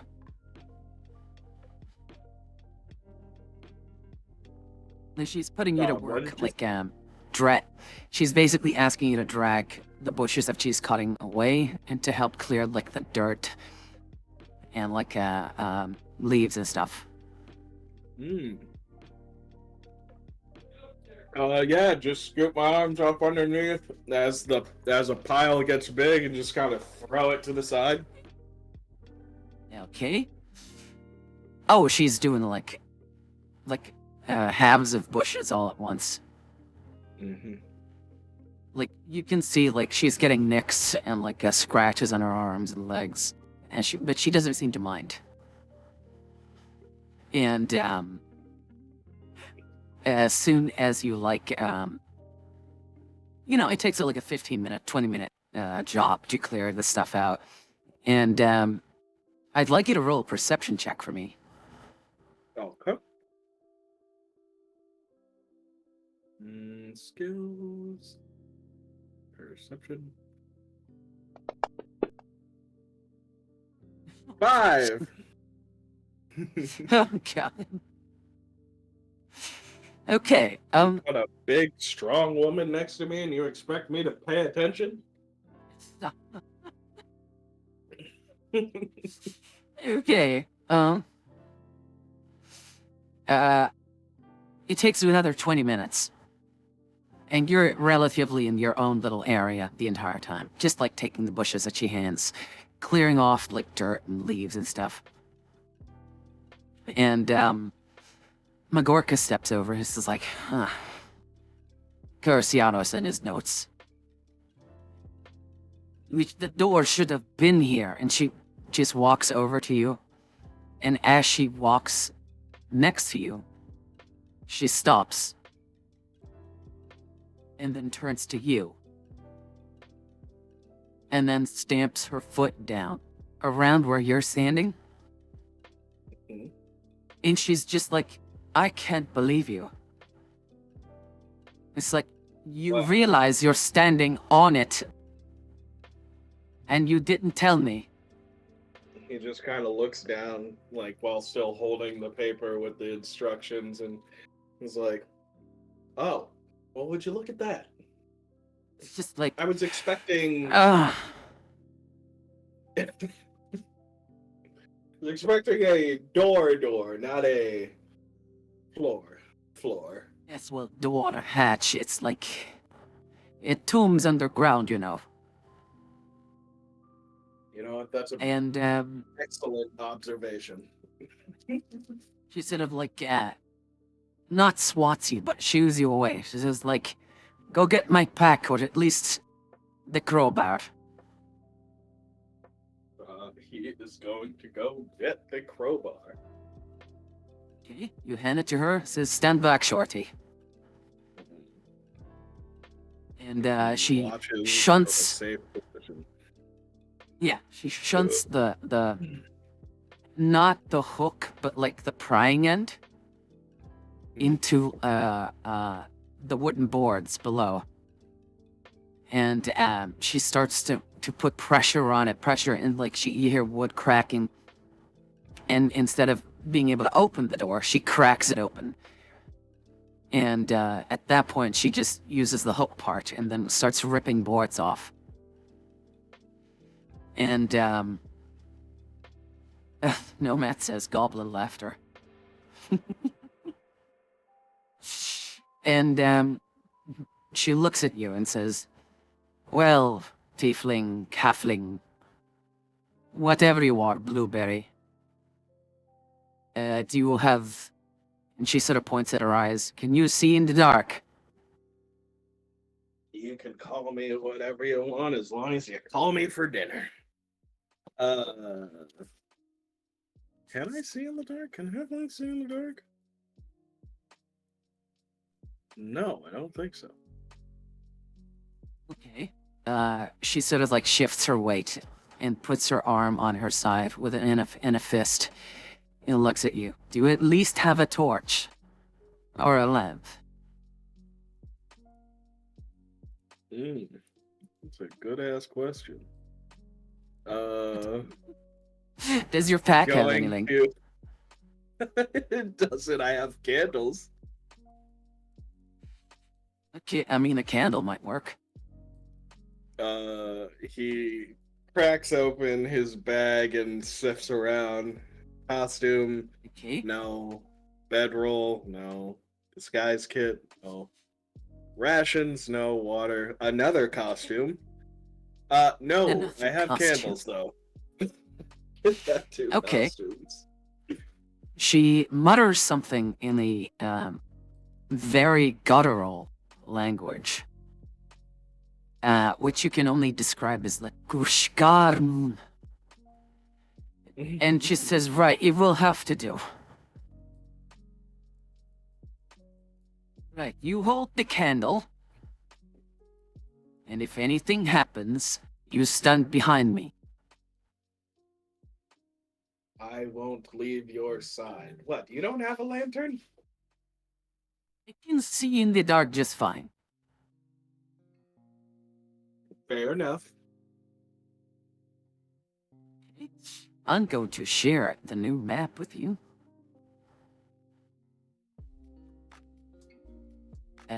Now, normally if I were to introduce a crawl... Hang on, what's this? Player version preview map? No. I would dress it up differently. Oh, I haven't put you in the map yet. Nope. Cody window. Not Cody Moonwall. Oh, Wendell's your dad's name, I guess. Yeah. Okay. Well, you should be on the new map now. Yes. Okay. You take a flight of steps down, which was way too long for your liking. And once you reach a set of stone doors, Magorka uses the pry bar again. And after some, pushing her shoulder into it a few times, she manages to sort of like push the door open. It's more of a combination that its metal hinges have been affected by rust, and the stone floor on the inside has like dust and like pebbles and rocks or whatever, like chafe. If something's under a door and you try to open it, it scratches and whatever. But with enough force, she got it open. And she takes your candle.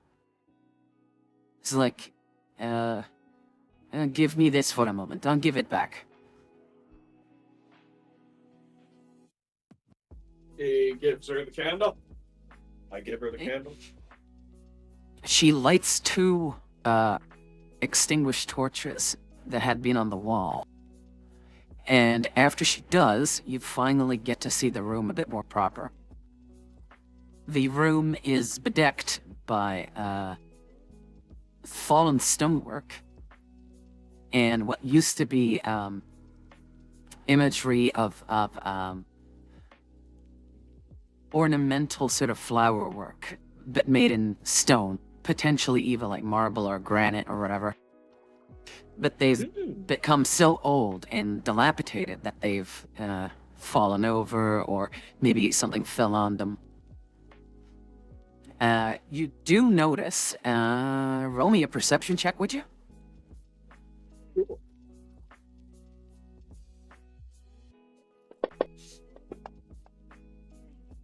Oh, 19. there you go. The spider web in the corner looks like it is relatively fresh.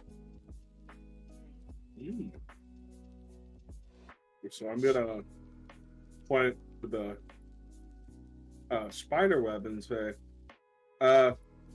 that's a large spider web. We might have to deal with some bugs. And she looks over and says, "It looks like it's been here a while." Definitely looks fresh. And she sort of like takes a second look and turns to you and says, "We'll keep an eye open just to be sure. Good spot, Shorty." He And, gives her a thumbs up. He gives himself a thumbs up. No, he gives her a thumbs up. Oh, okay. Right. Up to you. Do you go north, west, or east? She leaves the Well- decision to you. Well, it looks like there's something over to the left that I can immediately see, and then also to the right. Oh yeah, that's right. I Fuck can it, let's- show the people what you're saying. Only, Okay, only yeah. some. So yeah, let's go over here. Okay, stop right there, would you? She's right next to you, but roll me another perception check or an investigation.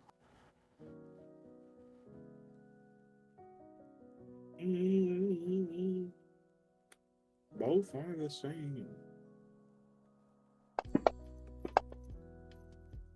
12. Okay. You see the remains of a humanoid sticking out from what you can assume is like a sarcophagus right in front of you. And you notice it because there's two legs, some sort of like bony legs with boots sticking out.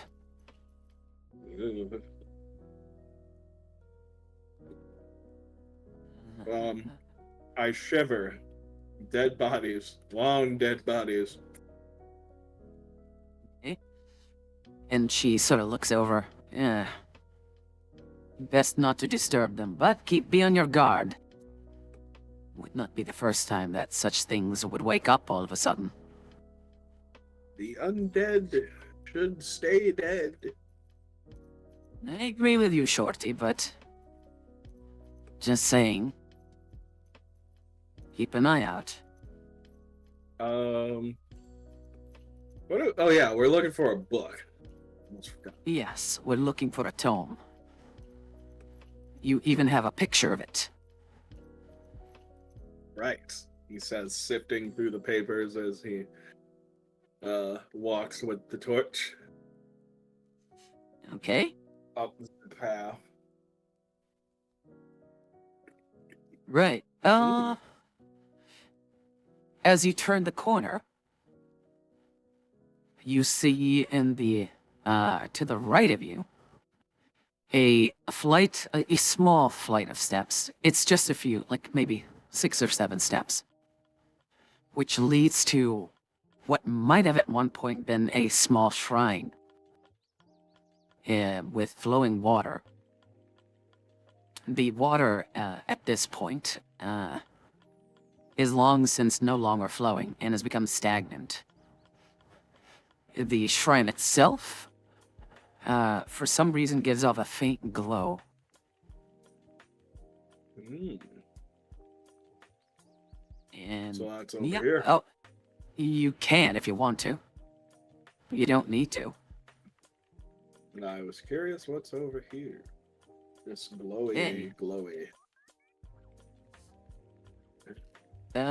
So it appears to be a humanoid holding a glass sort of orb. But you're not certain who this is or who it's supposed to be. Mm. You can roll. Do we know anything about this? Looking at the papers, anything about this thing, this place? She says, shrugging, she says, I never bothered to ask. One tomb is just Do I like the know other. any- Do I know anything about this local tomb? Oh, well, what do you suspect? What kind of thing are you trying to perhaps investigate or recall something Its about a history. religious nature or... Its history of being here. Oh, okay. Okay, yeah, roll me a history check. And you'll get an answer based on history. Hey. Ooh, okay. This tomb is from a period where more wealthy individuals, like merchant leaders or even nobility, might, like even lesser lords and ladies, would splurge a bit and add a small shrine in veneration to their deity in the hopes that the passing of their spirit to the afterlife might be seen as a bit more favorable. You can even see that the tomb might have at one point even been open to visitors specifically for this shrine, based on the number of spent candles and even coins that have been left on the steps. You're not sure exactly who this figure is supposed to be associated with or represent, but at least you know that this is meant to, like, hey, I spent a lot of money, and let people, like, come in and worship you, like, I'm a good boy or girl, right? Basically meant for that. Would you like to investigate further? Um. You don't have to. Well, I would like to know if there's any word about like active necromancy going out through here, Okay. or like what gods. Is it like a specific god attached to the You don't temple, or is know. it just like people? Okay. Oh, well, maybe you'll, you can roll Arcana, or Arcana, Okay. or Religion. Arcana for magical stuff, Religion for, just, what kind of god is this? Sure, I'll do religion. I got 9. Religion. Okay,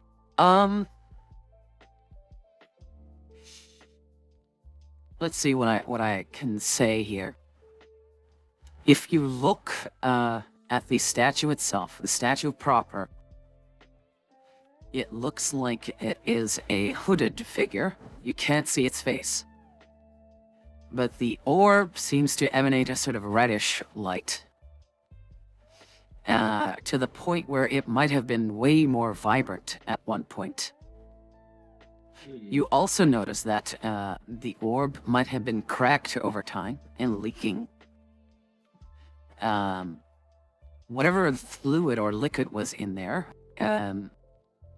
has stained the statue's hands red in streaks, like droplets or like a small stream had flown out of it. You faintly see the impression of a skull as if a light, like a projector, right? If a projector on a screen is just constantly on this one photo, right? It burns into the retina. Right. That's the impression that you get on the inside of this glass. Of a skull with runes on its forehead. You're not quite sure what god it is, though. I'm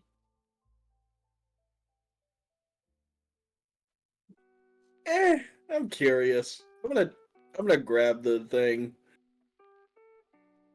You gonna grab what? I'm gonna grab the orb. Okay, ooh, let's see. Let's make this fun, hang on. I like fun. Do you have any sort of tools on hand to pry this orb from the hands of the statue?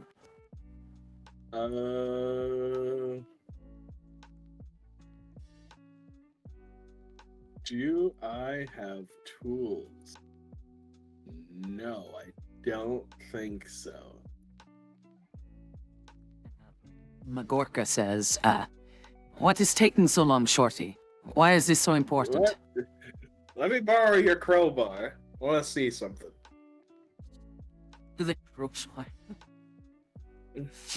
She's like, okay, can you even lift? You gave it to me. Yeah, fine. And she hands you the crowbar. Alright. I am gonna try and pry it out of this slot here. Yeah. Keep in mind, it's a glass orb. Right. Okay. So I'm gonna try and just kind of pop it out of there. Yes. Therefore, I would like you to use sleight of hand. Okay. Skittles. Skittles. 19. Oh, you lucky little bastard. Okay. So, you're clever about this.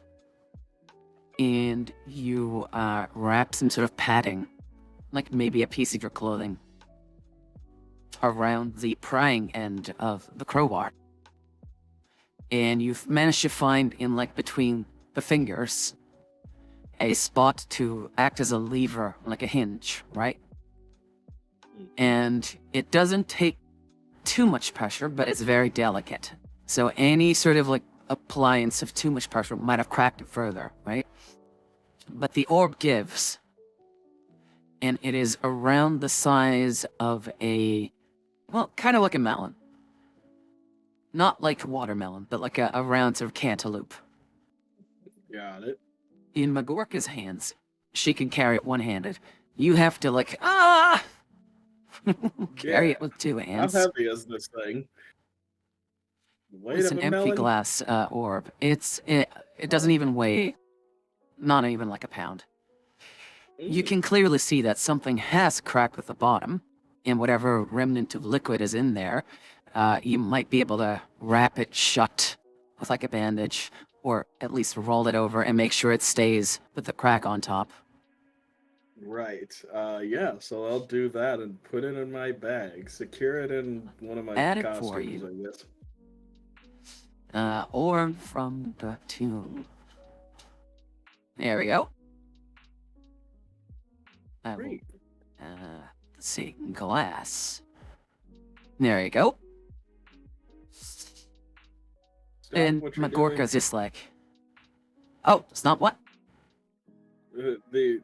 I've drawn on the map. I don't know how. And I Right don't know click. how to stop.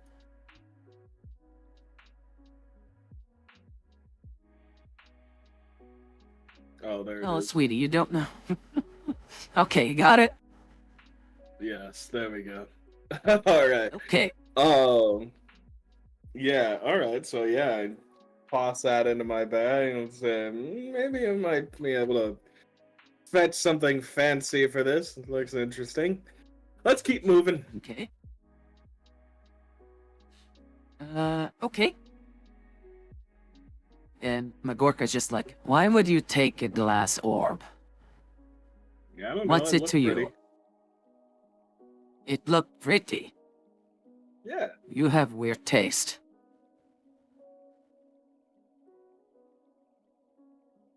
Prefer bone or steel? Or hot gold?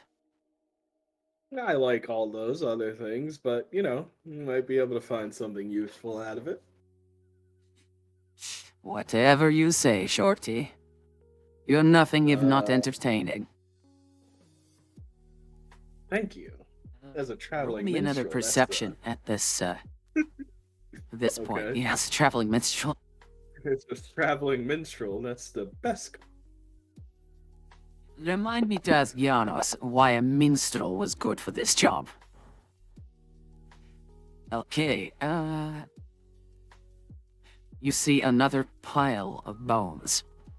This time you clearly see that he's got like a sword or some sort of like dented scimitar and a shoddy shield laying over it, as if either this person died there and withered away like that, or they were dragged out of the tomb that they were supposed to be in, and like shortly after their burial.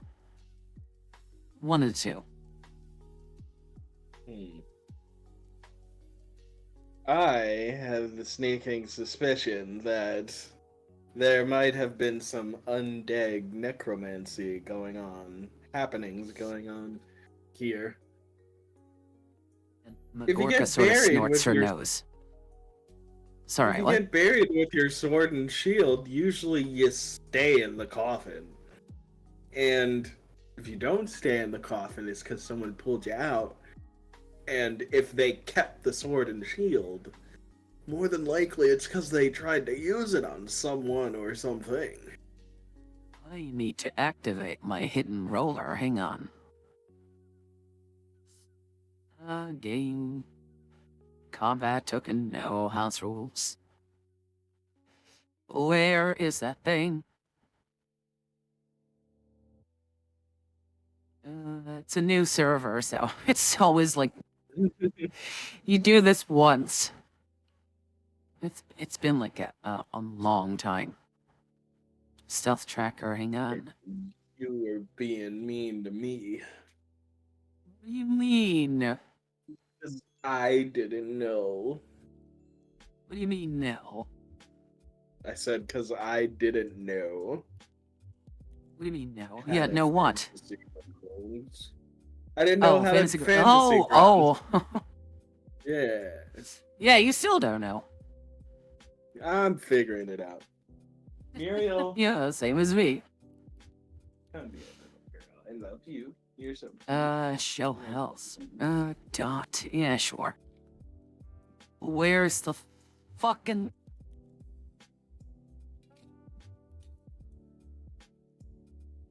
Can't find it. Muriel. I'll look it up for next time. Okay. So, Magorka basically just, reaches out and grabs you by the collar. When she says, I don't like this blueberry. Let's go deeper, What? but not that way. Okay. So yeah, well, If we go back, there might be a door. go back the other way. I think this was a door.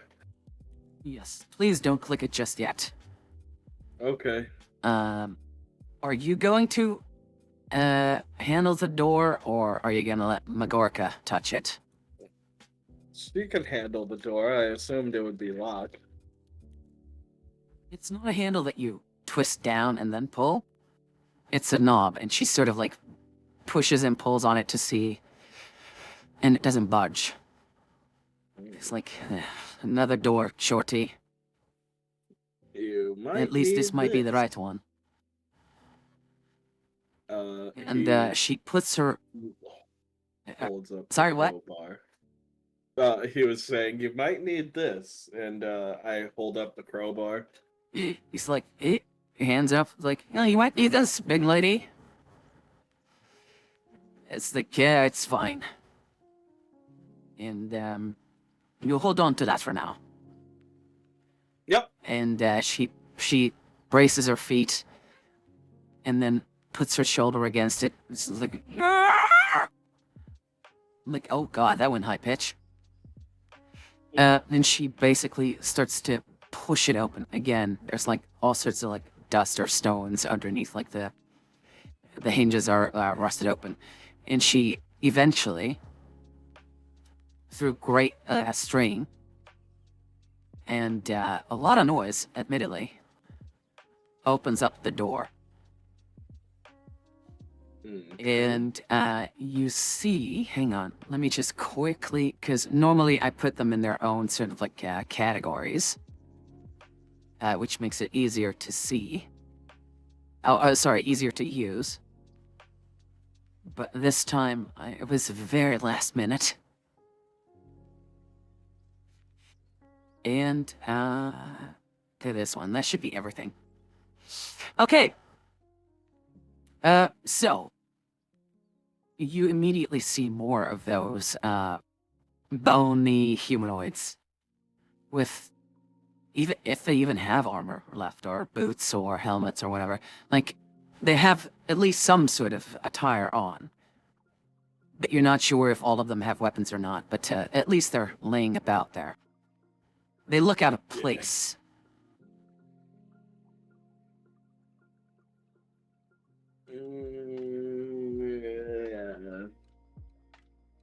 Yeah, so we're gonna go in. Yeah, go for it. I'm gonna look at the bones and see how dusty they are.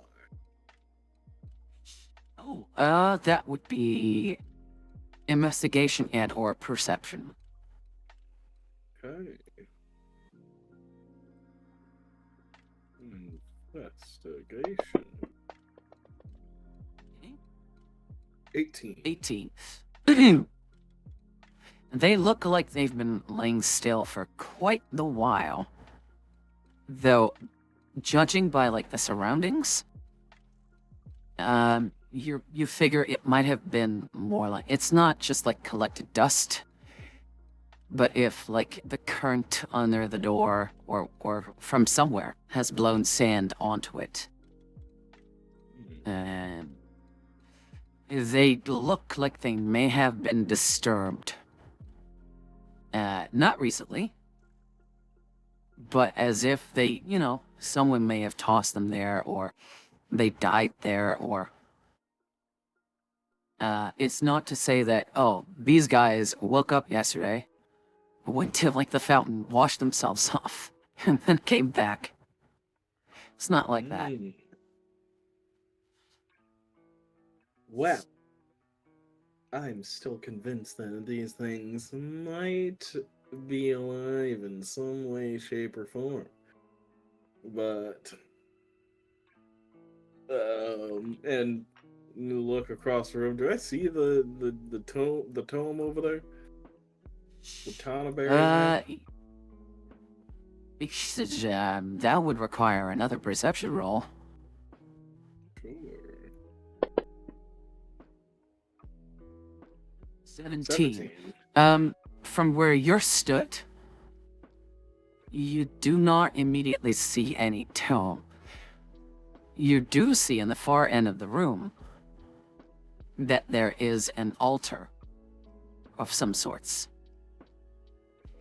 And, there's a high chance that there, like, if there's like a book or whatever, like this room seems to be like some sort of gathering hall, or again, an extension of the shrine that you saw earlier. Right. Some sort of religious area. If So, you're looking for anything, it might be there. yeah, that's what I was thinking. This definitely looks like a place where someone might be reading from a tome or something like that. And I believe there might have been some other people that came through here. And Okay. these guys didn't like that. Oh, stop! Yep. So, Magorka says, I don't trust this shorty. Be on your guard. And she stops her words and starts to hunker down like a little bit. And you see this, and she says to keep quiet, and then points up at you. As in, point, point, point. He's gonna look up. Like, he's pointing Now- upwards? Yeah, it's, Or, she's pointing up, yeah. oh, okay, so, I'll be quiet and look up. Round barely a foot from your face are these tendrils filled with hair and what looks to be like strands of slime, and they are chittering and wriggling.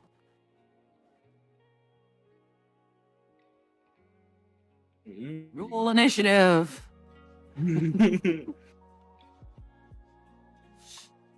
Let's see if I can still remember this. Hang on. Initiative. NPC initiatives. There we go. You get to roll your own.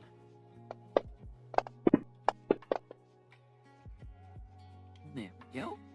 23. Oh, Cody! God damn! Okay, first round. It's your go. Oh, does this thing look like it's looking at me to snack on my beautiful nugget-like legs? Thanks to Magorka, and you didn't make any sudden movements, the thing thinks you haven't seen it yet. Mm. It is definitely creeping closer, ready to strike. Mm. Ah! Mm-hmm. Interesting.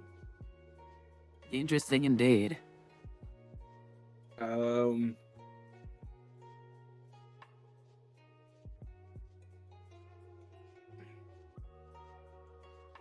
Let it Magorka roll, because I think she's almost at the bottom. God, a lot of them rolled 20. What the fuck? Oh my goodness. That has Wow. never happened to me before.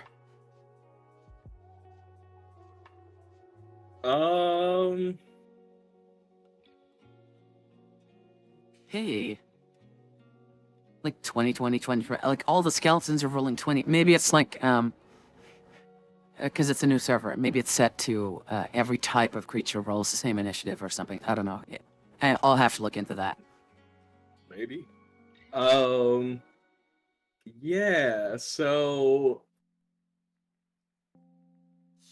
here's what we're gonna do.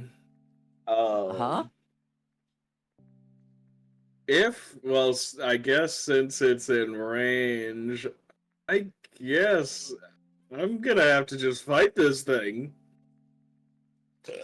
So Sure. just slowly reach over, grab the scabbard, and I'm just going to draw my blade and try and cut this thing to pieces. Go for it. You know how to target stuff, right?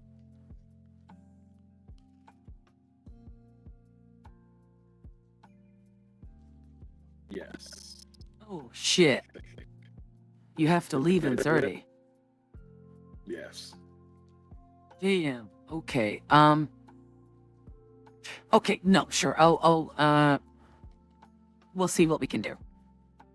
Okay. I Rapier. definitely want to have the finale of the session go through. Oh, no. You didn't target anything. It didn't target it?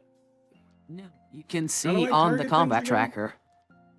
Hold control and How then do I- click your enemy. Oh, right. Control and then. There you okay, go. there See? we go. Now it says targets giant spider.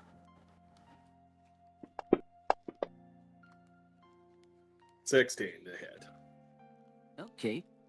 Great. Roll your damage. Okay. Wounded. That's good. Total of 6 to it. And Okay. When you're done with your turn, you may end it. You can still move if you want. But if you do that, you get a reaction attack.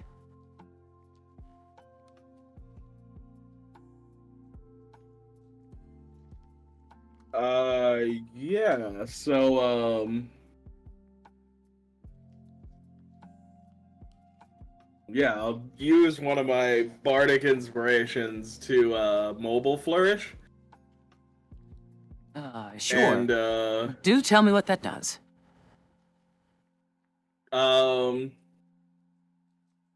it allows me to essentially add a d6 to my damage, and I could push something away. I could push away something 5 feet. Oh, does size matter? It doesn't say. Okay. Interesting. College of the Swords. That's called Mobile Flourish. Oh shit! Anything you hit. Okay, yeah, sure. Alright, cool. So are you pushing them away? Yeah, I'm gonna push them away so that I can move back. Okay. The spider sort of hisses and chitters and like, ah! And just, partly due to your force and to where you strike, its reaction is to skitter back. And I jump back and kind of like get into position and say, well, I guess we've got our work cut out for us. Yeah. And then You don't say. Okay. Magorka stamps her foot and goes, ah! Like a lot lower in terms of volume. Or like pitch, but ah! yeah. And takes her axe in both hands and flies into a fit of rage.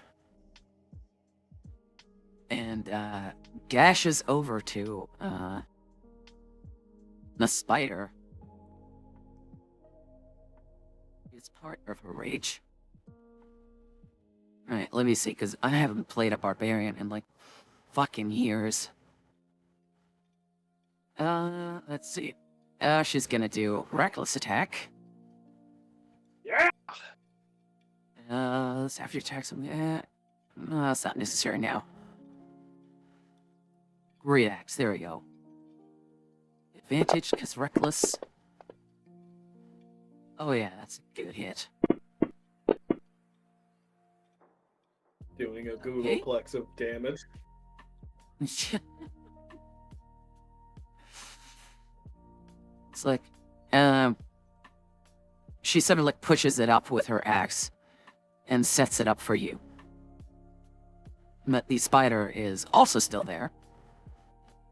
And it gets to, so like she's hacked at it. And so half like pushes it up in the momentum. And the spider is like trying to claw its mandibles at her. It only gets one attack, so let's see. That's a hit on my Gorka.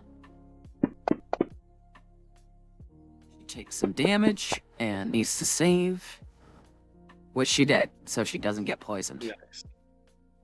Alright, she sets it up for you.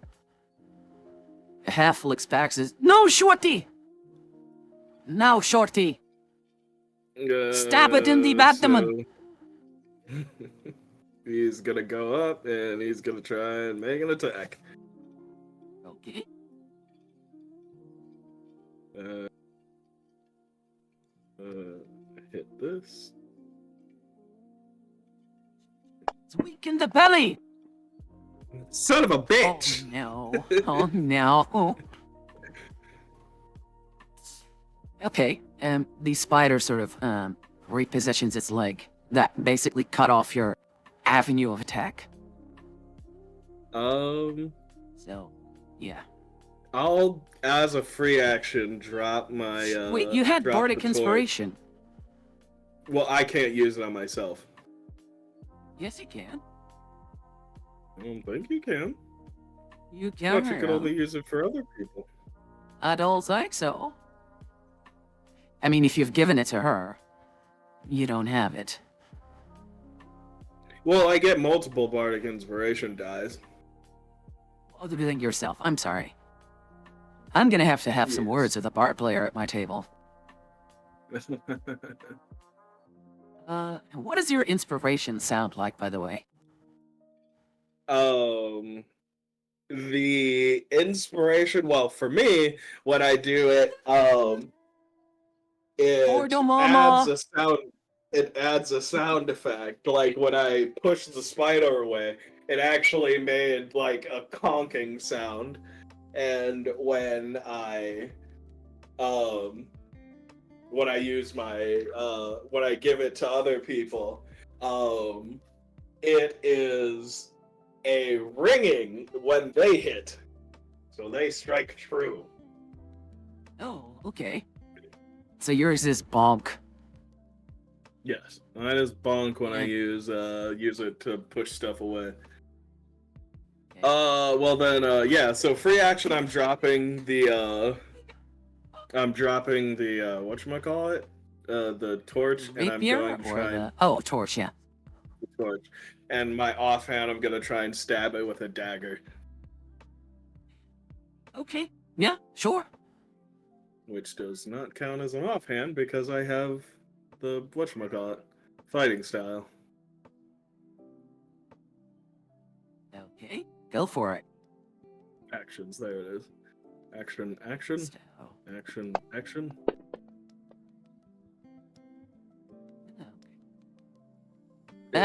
you missed. Yeah, I missed. Oh, the first one, yeah, you missed. No.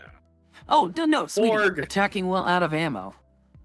You use the ranged one. You need to use the melee one. Oh, yeah, I did. Yeah, so roll it again. And I Oh still my missed. god. Yeah, I can't help you there. What the actual fuck?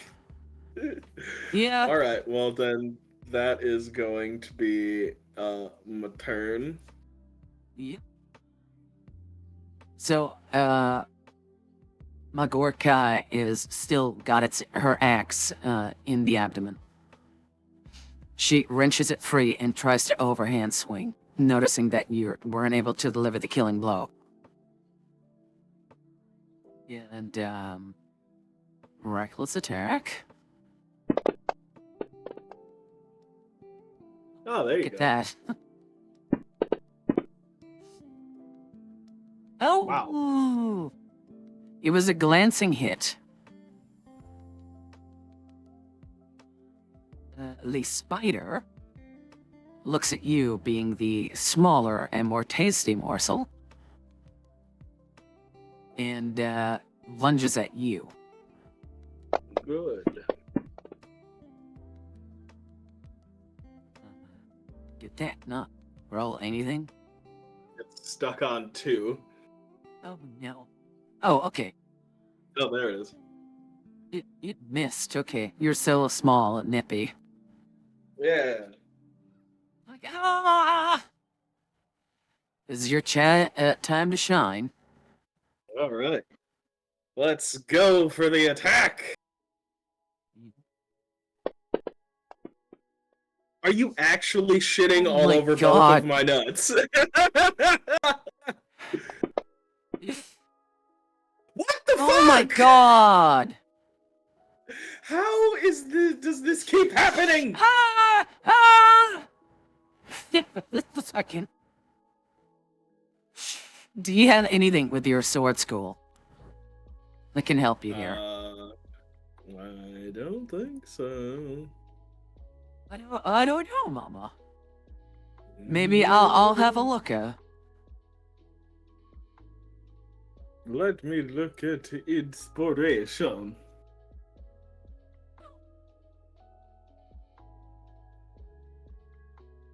Well, you don't have an extra attack yet. Nope. I got nothing. So Okay. it's trying to bite at me. I'm trying to stab at it.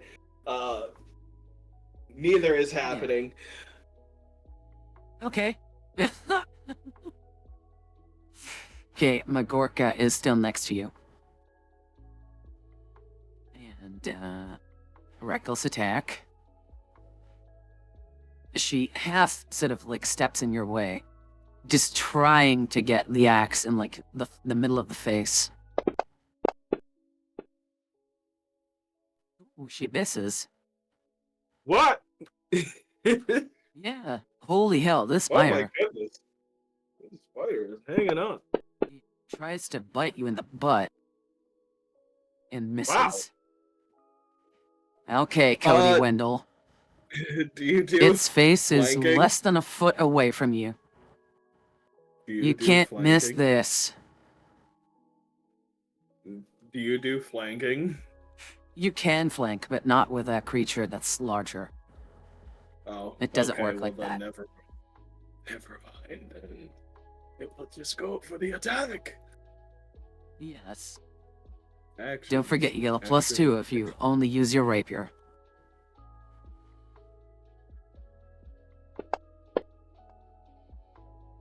Oh my god. Oh, is my this only the God. rapier that you're using?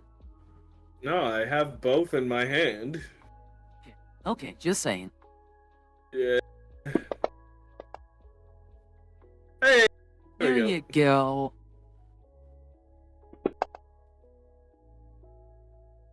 Yeah. So you plant like what, your dagger after you faint with like your rapier. I Into, like, its- hit the ground with my rapier, and I just cut across its face with my knife. Okay. It was at a delicate spot that Magorka might have hit or not. But you managed to find a sort of like a place where plates are intersecting, and you cut through that. The spider reels and coils, and then collapses. And Magorka calms down. And she looks at you. Oh, why do I have triple reckless attacking on? Magorka, like, slightly out of breath. And she nods at you and says, "Well done, Shorty." You pulled it out in the end there. You all right? I'm not worse for wear. All A right. night's sleep and a good tankard of ale and we'll be done. All right then. Okay, He is. now where to find this fucking book? I'm gonna go up here. I'm gonna check out the altar. Okay, you don't even need to roll anything. On the red sort of, what's it called? Like a dais or like a circle. There is a tome with a, black bound leather. And it has all sorts of like inscriptions on it and a sort of blackish wrought iron, almost intricate locking mechanism to keep the book closed. The book you can just freely take.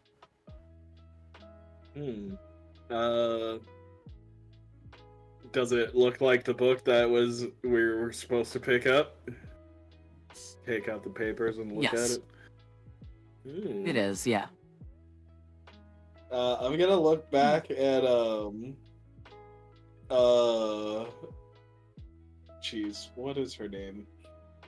Magorka. Magorka. Magorka. Okay, gonna look back at Magorka and then look at the skeletons and say, I have the sneaking suspicion that these things are protecting this book.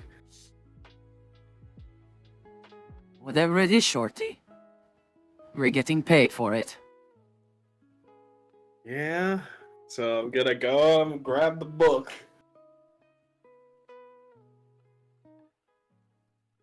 Okay. You have the book. And let me just put it in your inventory. And next to it is a relatively okay condition short sword as well. So I'll let take me that just open too. up the party sheet.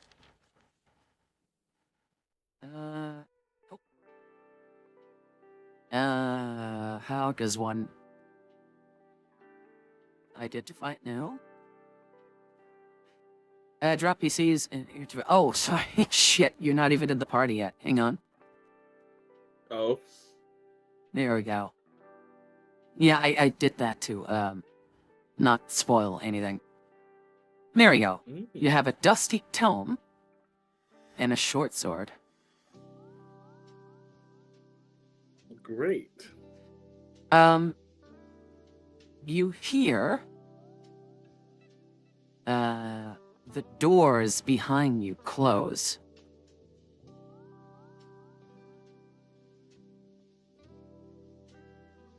And before boy. Magorka can run back to the door, it is closed.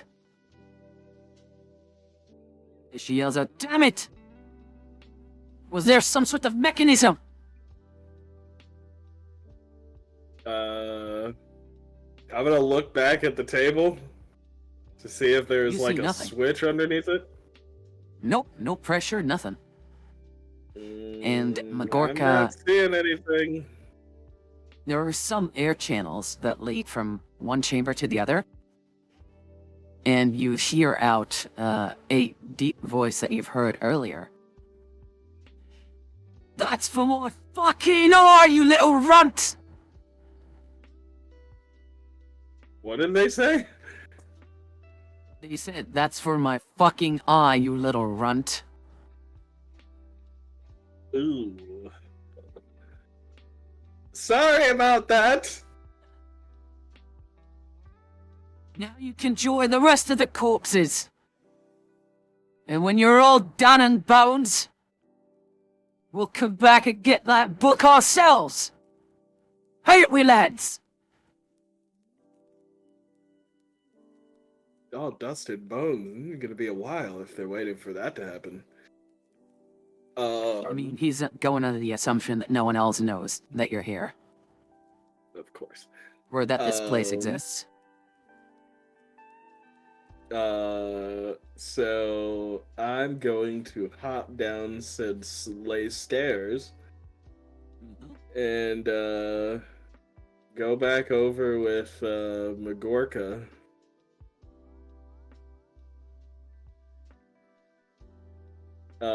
So apparently my wonderful compadre has decided to lock us in here. What's the door made out of? A stone. Like some sort of hard material. Magorka is already like bashing in her shoulder and against it. She takes the crowbar from you, almost like a primitive or primal creature. She's trying to open up the door, and it doesn't budge. Well, I'm certain that there's another way out of here. 3 hours go by. The jerky that Magorka had has all been eaten. And, the bones don't move. The skeletons just stay where they are. And, she says, "I don't think we're getting out of here, Shorty."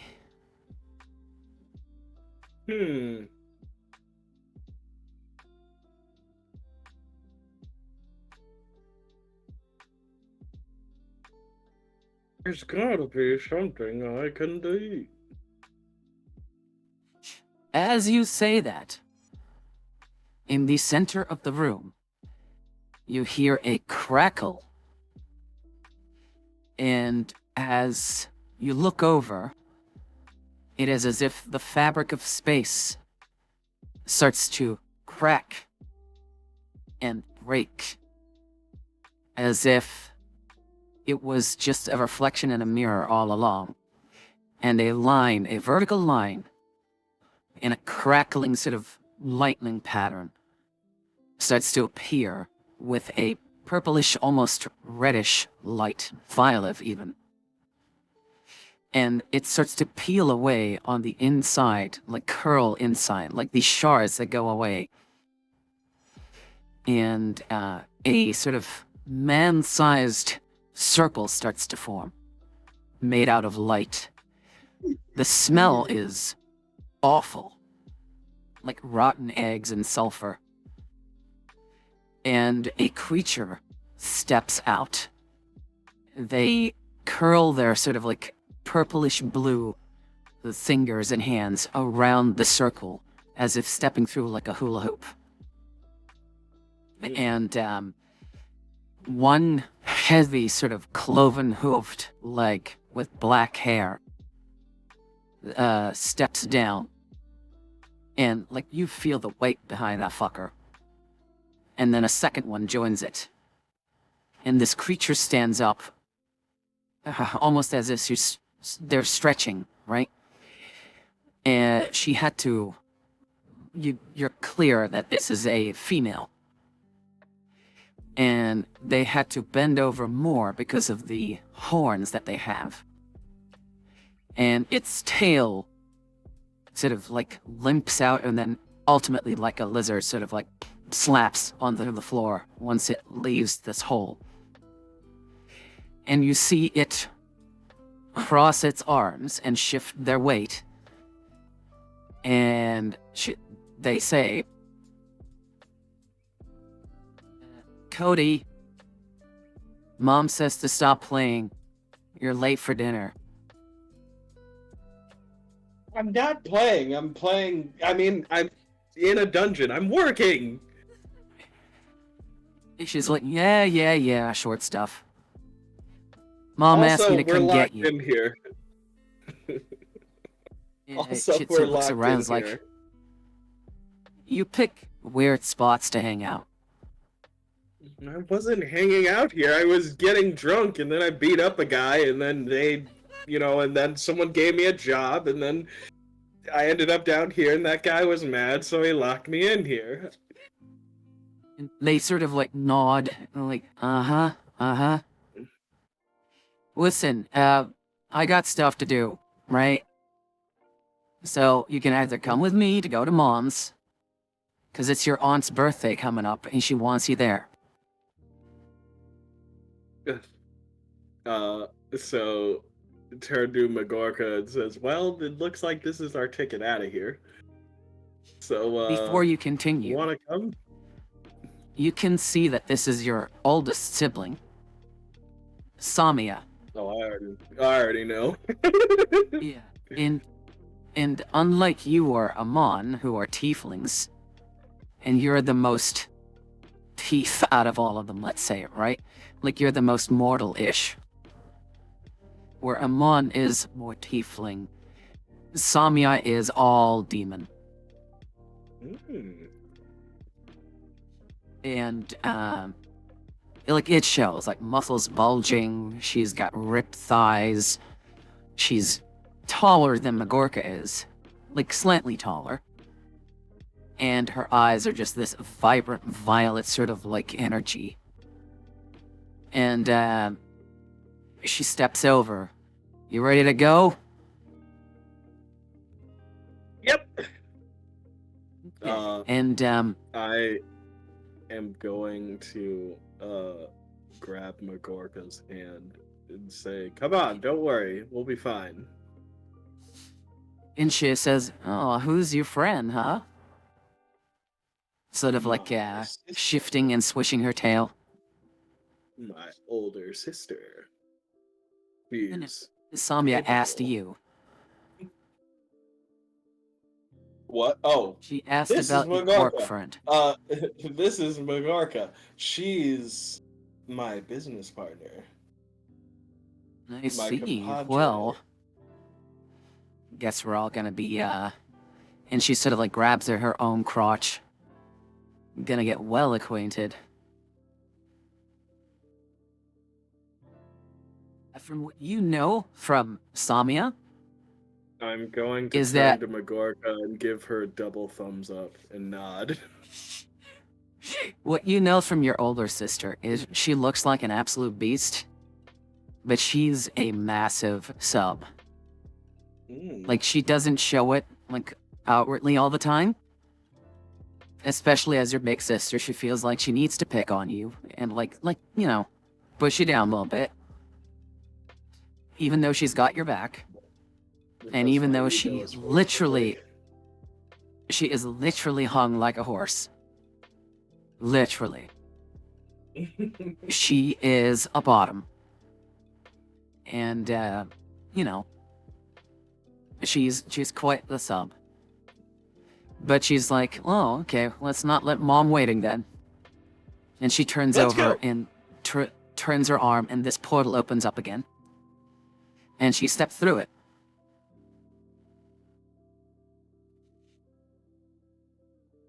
I am going. I take it you're going as well. Yeah, I'm gonna shove Magorka as well, like, Okay. like, like- escorting her. She looks at you in utter disbelief. Like, what are we doing? What is this? We're getting out of here. Don't worry about it. I'll explain on the way. You Remember don't how I said expect my me to mom go into doesn't- there. Remember how I said my mom doesn't live at the Shire? And she just goes wide-eyed. Are you fucking kidding me? No. And she just, like, face palms. It's just like, ah. And meanwhile, Samia's yelling, like, are you two coming or what? He just keeps It's like, pushing. I guess it Magorka. beats dying out here. Yeah. That's the spirit. And she steps through, like, clenching her axe in both hands, just like looking left, right, what the fuck's going on? I'm gonna walk through, and then I'm gonna reach back to grab my knife. Okay. And you enter at this sort of, mountainous area. The sky is red and thundering. And, you've come out of this sort of like a circle, and where the landscape is very chaotic and rugged and brutal looking. The stonework that you're stepping on is almost of immaculate quality, almost as if thousands of years have been needed to create one stone, and then this pathway leading to this grand sort of estate that has been worked into the mountain. Almost like an evil villain's lair, almost. And what catches your eye is that Magorka is looking over to the right of that, to this other mountain, where this large, horned, shadowy creature, gargantuan, is sitting in what looks like to be like this massive, dormant or active, you don't know, volcano. And it is looking out over the landscape. And it doesn't appear like it is fully manifest. But Magorka just goes like, Goobsh, balls. Where am I?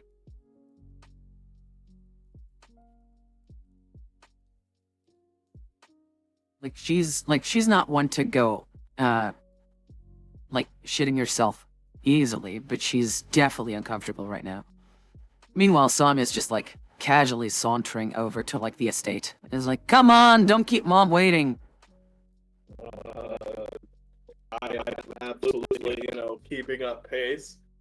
Okay. Talking about, the nonsense that I've been up to. Okay. Drinking That and was women. Samia. Yeah, Yes. yeah, that sounds like you. Drinking, women, fighting occasionally. You know, the works. And, I promise it won't take too much longer, by the way. I do have to, like, go. I know. I'm keeping you brief. Yep, go ahead. I'm gonna get dressed. Okay, so you still hear me, right? Yes. So every time you pass an accolade of guards, these are all just knights with horns and clad in just pitch black metal armor. Every time Samia and you walk by, it's like a royal salute where they clench up and just present their weapon. And as you reach the stairs, the same thing happens. And these massive Right. gates are... Everyone by name. You know Really everyone good. by name. You know everyone by name. Okay, that's fair. And, you are welcomed into the estate itself after these gates open. And, you are led by a sort of, an usher into a grand hall with a, again, immaculate internals, black steel, very brutal-esque, like Gothic almost interior, with statuettes and gargoyles all over.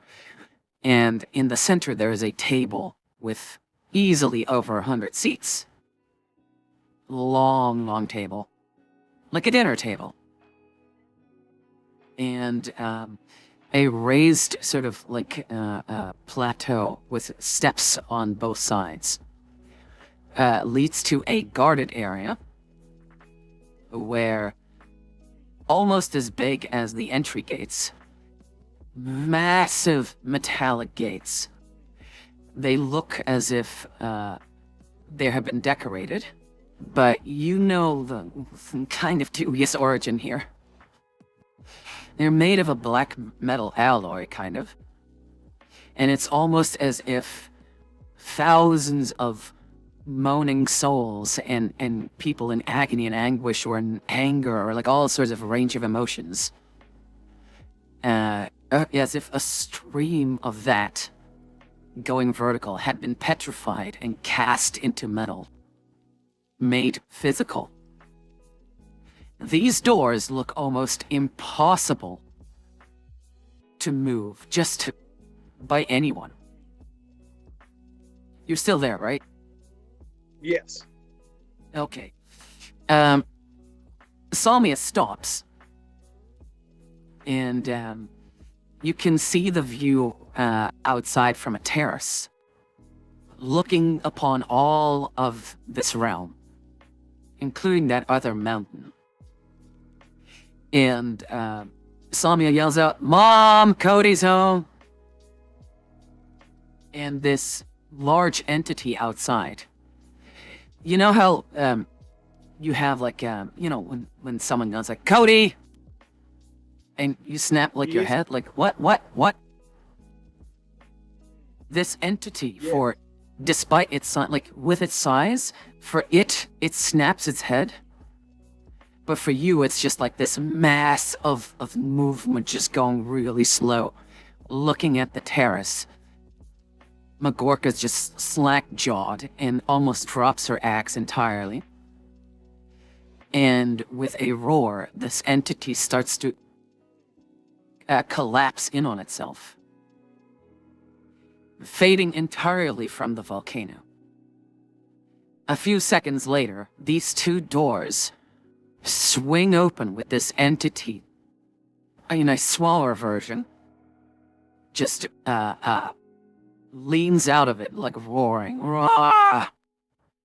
And it holds open these doors with both massive clawed talons. But it looks like it's made out of vapor. And from out this vapor cloud, and once this figure has left the vapor cloud, it dissipates entirely, comes your mom, walking hurriedly towards you and Samia. "Where is he? Where is he?" And she comes over and kneels, and even while kneeling, she's still way taller than you are, all 7'3" of her. Her wings are sort of like fluttering and chains dangling from it. And she takes her hands and like treats you like a toddler and like turns them over and lifts up an arm as like, "Are you okay? Are you hurt?" No, surprisingly. "You're not hurt? Oh, sweet No. baby, where have you been? I'm Have you been eating fine. enough?" I've been eating plenty. Okay, And I've well, also been having my full meals. Okay, well, you really should have come by more often. Like, I've been right sick about you. Like, and then Samya couldn't find you. And then Samya couldn't find you. Like, and she turns you around, like she noticed that your pants are dirty. She pats you off and stuff.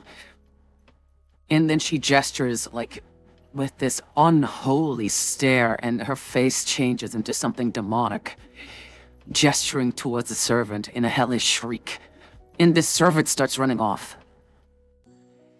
And Samya's just like, "Okay, can I go now?" Like, "No, you're staying. It's your mom's birthday. Your aunt. And we've invited her. We're gonna be civil. She's gonna be a cunt the entire evening. We're gonna tolerate it. And you, mister, are gonna wear something clean." And this servant just runs up hurried with, like, a new set of clothing. And, she turns around and around again, just trying to find any fault with you, or nook, or, like, nick, or whatever, right? And then she's like, "I'm glad you're home."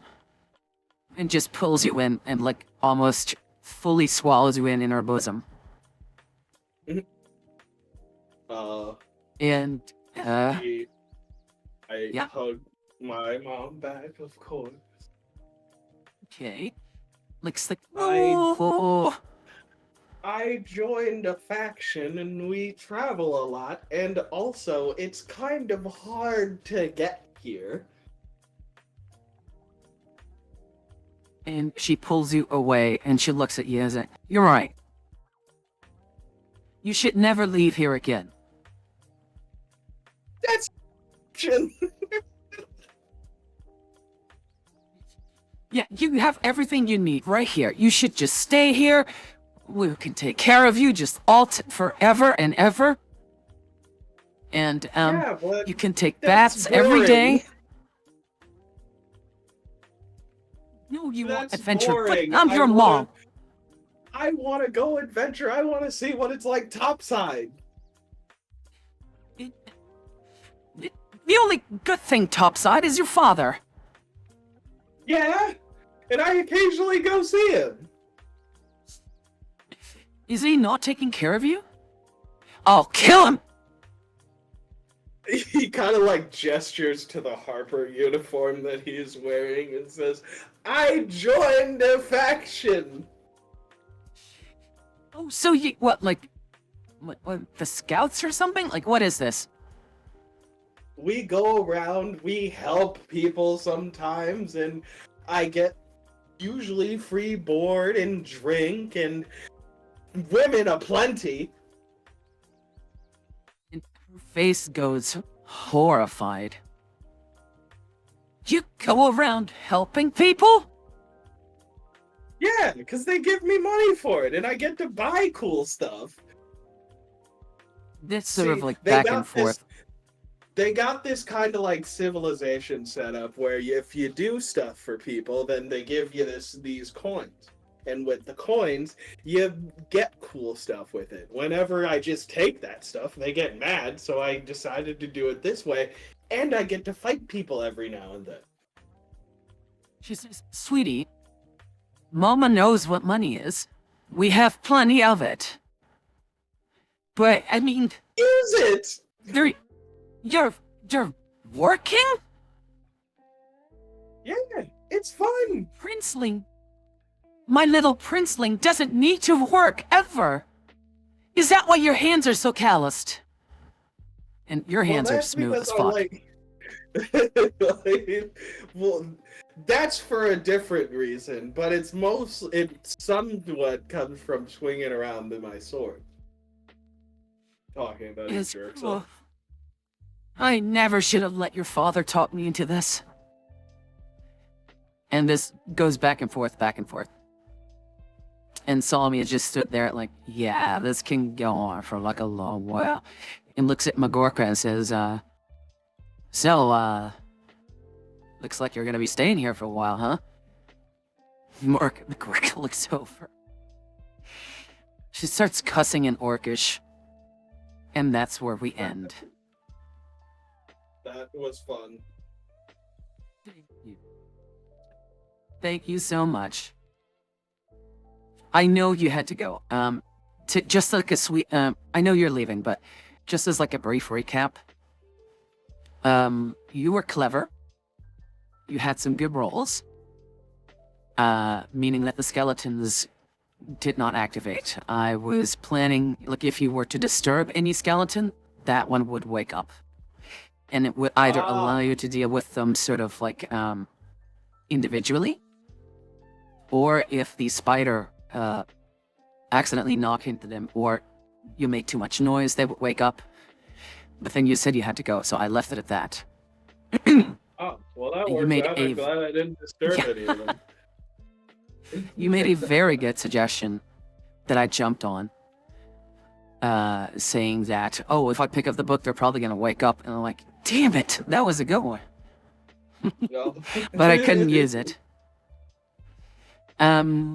So yeah, if Cuddles can't make it, I'm definitely looking into continuing this. Yeah. And Seth has let me know that if things change for them, they might join you as like a compadre, sort of like someone that you know already from Topside. Great. And this is supposed to be the prelude to a potential game of Baldur's Gate 3 with just you and me. Great. Yeah. Sounds good to me. I was planning on doing this before you go, just quickly. When I had Nomad finish like all the tokens and stuff. Mhm. And I even wanted to make like a token, maybe Marky Day or something. For Madeline, for Salmia, for Amon and stuff. But due to circumstances, I figured, Hold on, no, fuck it, hold on let's just run one this. second. Yeah? Hold on 1 second. I'm gonna switch to my phone. Oh, sweetie, I'm done. It's fine. You go do your thing. Oh, okay. Well then, I'm gonna get going. I gotta go. Yeah, you be safe, please. All right, I will.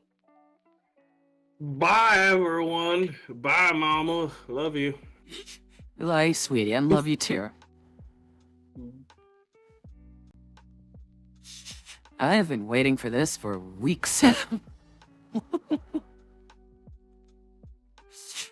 Okay. This is like a little insight into like the beat lore of Madeline. And of course, Cody. What did you guys think of it? Like, I'm seeing like, oh, mom time, and this is cute and stuff. Hex, I did see your post. The Book of Erotic Fantasies. I'm very familiar with that one. The sounds of a satisfied man makes me happy. Well, thank you. I appreciate that. And maybe one day we'll, I was kind of hoping that we'd get like all the outfits and stuff and the tokens, and I didn't want to spoil anything. But, you know, we may as well just get it out of the way. And, I had fun. I know this was, I'm sorry I missed so much of it. Oh, hun. The VOD's online. And I save every, stream I do. At least for now. And if, there's a lot of demand for it, I'll definitely put those on like a YouTube channel or something. I don't know, like in its own category, maybe. So if you want to see those again, by all means. What else was I gonna say? Oh, um, I know this was like a weird kind of get up with just one player. It was very last second. But I'm glad my many years of experience have kind of seen me through the day. I figured Cody alone, him being a bard or like a rogue or something, I didn't know. Probably wasn't gonna be able to handle it. And I would have loved, words, English, Madeline. I would have loved to have at least another player to sort of like, communicate with. That's why I added Magorka. To be some sort of like a kind of complement the bard and be some sort of like a tank or damage dealer kind of. Let Cody shine in areas that she sucks at, like perception and investigating and stuff, and have this sort of like a friendly dynamic going between. I hope I didn't make her seem like too much of a bitch or something. That wasn't the intention. More like, she's a half-orc. She's had a rough life and a rough day. But I feel like she definitely would have gotten along with Cody, so yeah, that was our game. Next week, if Cuddles can't make it, I'll definitely pick this up again. I definitely like a more RP heavy kind of style. But I know that people like to roll dice, so I try and do like a good 50-50 sort of split between action and adventure and role-playing. Rough life and day. Sounds like you have a lot in common. Oh no! Are you okay, Hex? Did you have a rough day?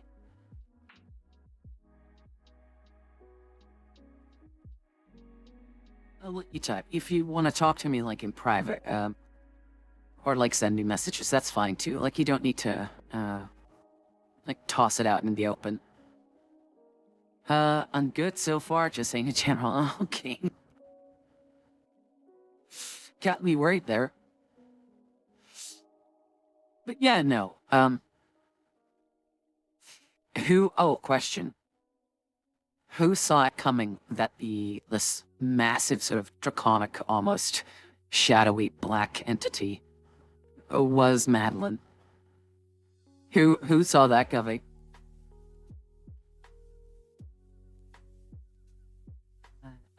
Getting a bunch of posts now. Let's see what happened here.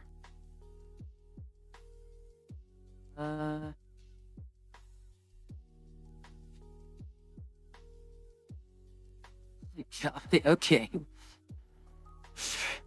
Funny. I won't say what or whatever, but I know you're in stream. Funny. Oh, you had your suspicions. Oh, that's good. I'm glad. I like to not lay it on too thick, but I like to, at least have some audience engagement. I got there towards the end, so I didn't get a chance to see the build-up or the... Oh, again, I'm gonna, as soon as we're done, I'm gonna publish the VOD. If you want to look at it again, by all means, please do. Like, I'll even share it, like a Dropbox thing or something, I don't know. We'll see, like, maybe it might just be easier to put, like, it on a permanent YouTube channel or something. I don't know. Depends on what you guys want. Other than that, I definitely have way more plans. And it depends on Seth's sort of character, where those plans go. Saw me up, and I'm on, if you're listening to this. Maybe if you're watching the VOD or something. I love you both. I'm definitely looking to represent you both as true as I know you to be. Without any sort of because let's face it, hon, you are a massive sub. But you look like a top, And I love you for it. Other than that, if we ever get to the point where this game grows out and all my kids want to join, yeah, definitely. Like, I'd be open to that. Thanks for streaming. Oh, well, thank you. It was it was unexpected for me to run it tonight, but it definitely helped me decompress from today. So, I was glad to stream. Tell you what, it's still kind of early. Give me just a moment to, like, take a small break. Maybe, like, 2 to 5 minutes. I can go get a drink or something, or a snack. And kind of freshen up a little bit. And, I'll join you guys on voice. In the Discord. So, we can hang out. And, thank you so much for, joining us. I don't think I need to give a lesson today. If anything, you know, again, with sudden changes in life, like what happened today, just keep on persevering. Keep finding your motivation, and doesn't matter how much forward you go, as long as you make progress and go forward. Okay? See you guys. Thanks again.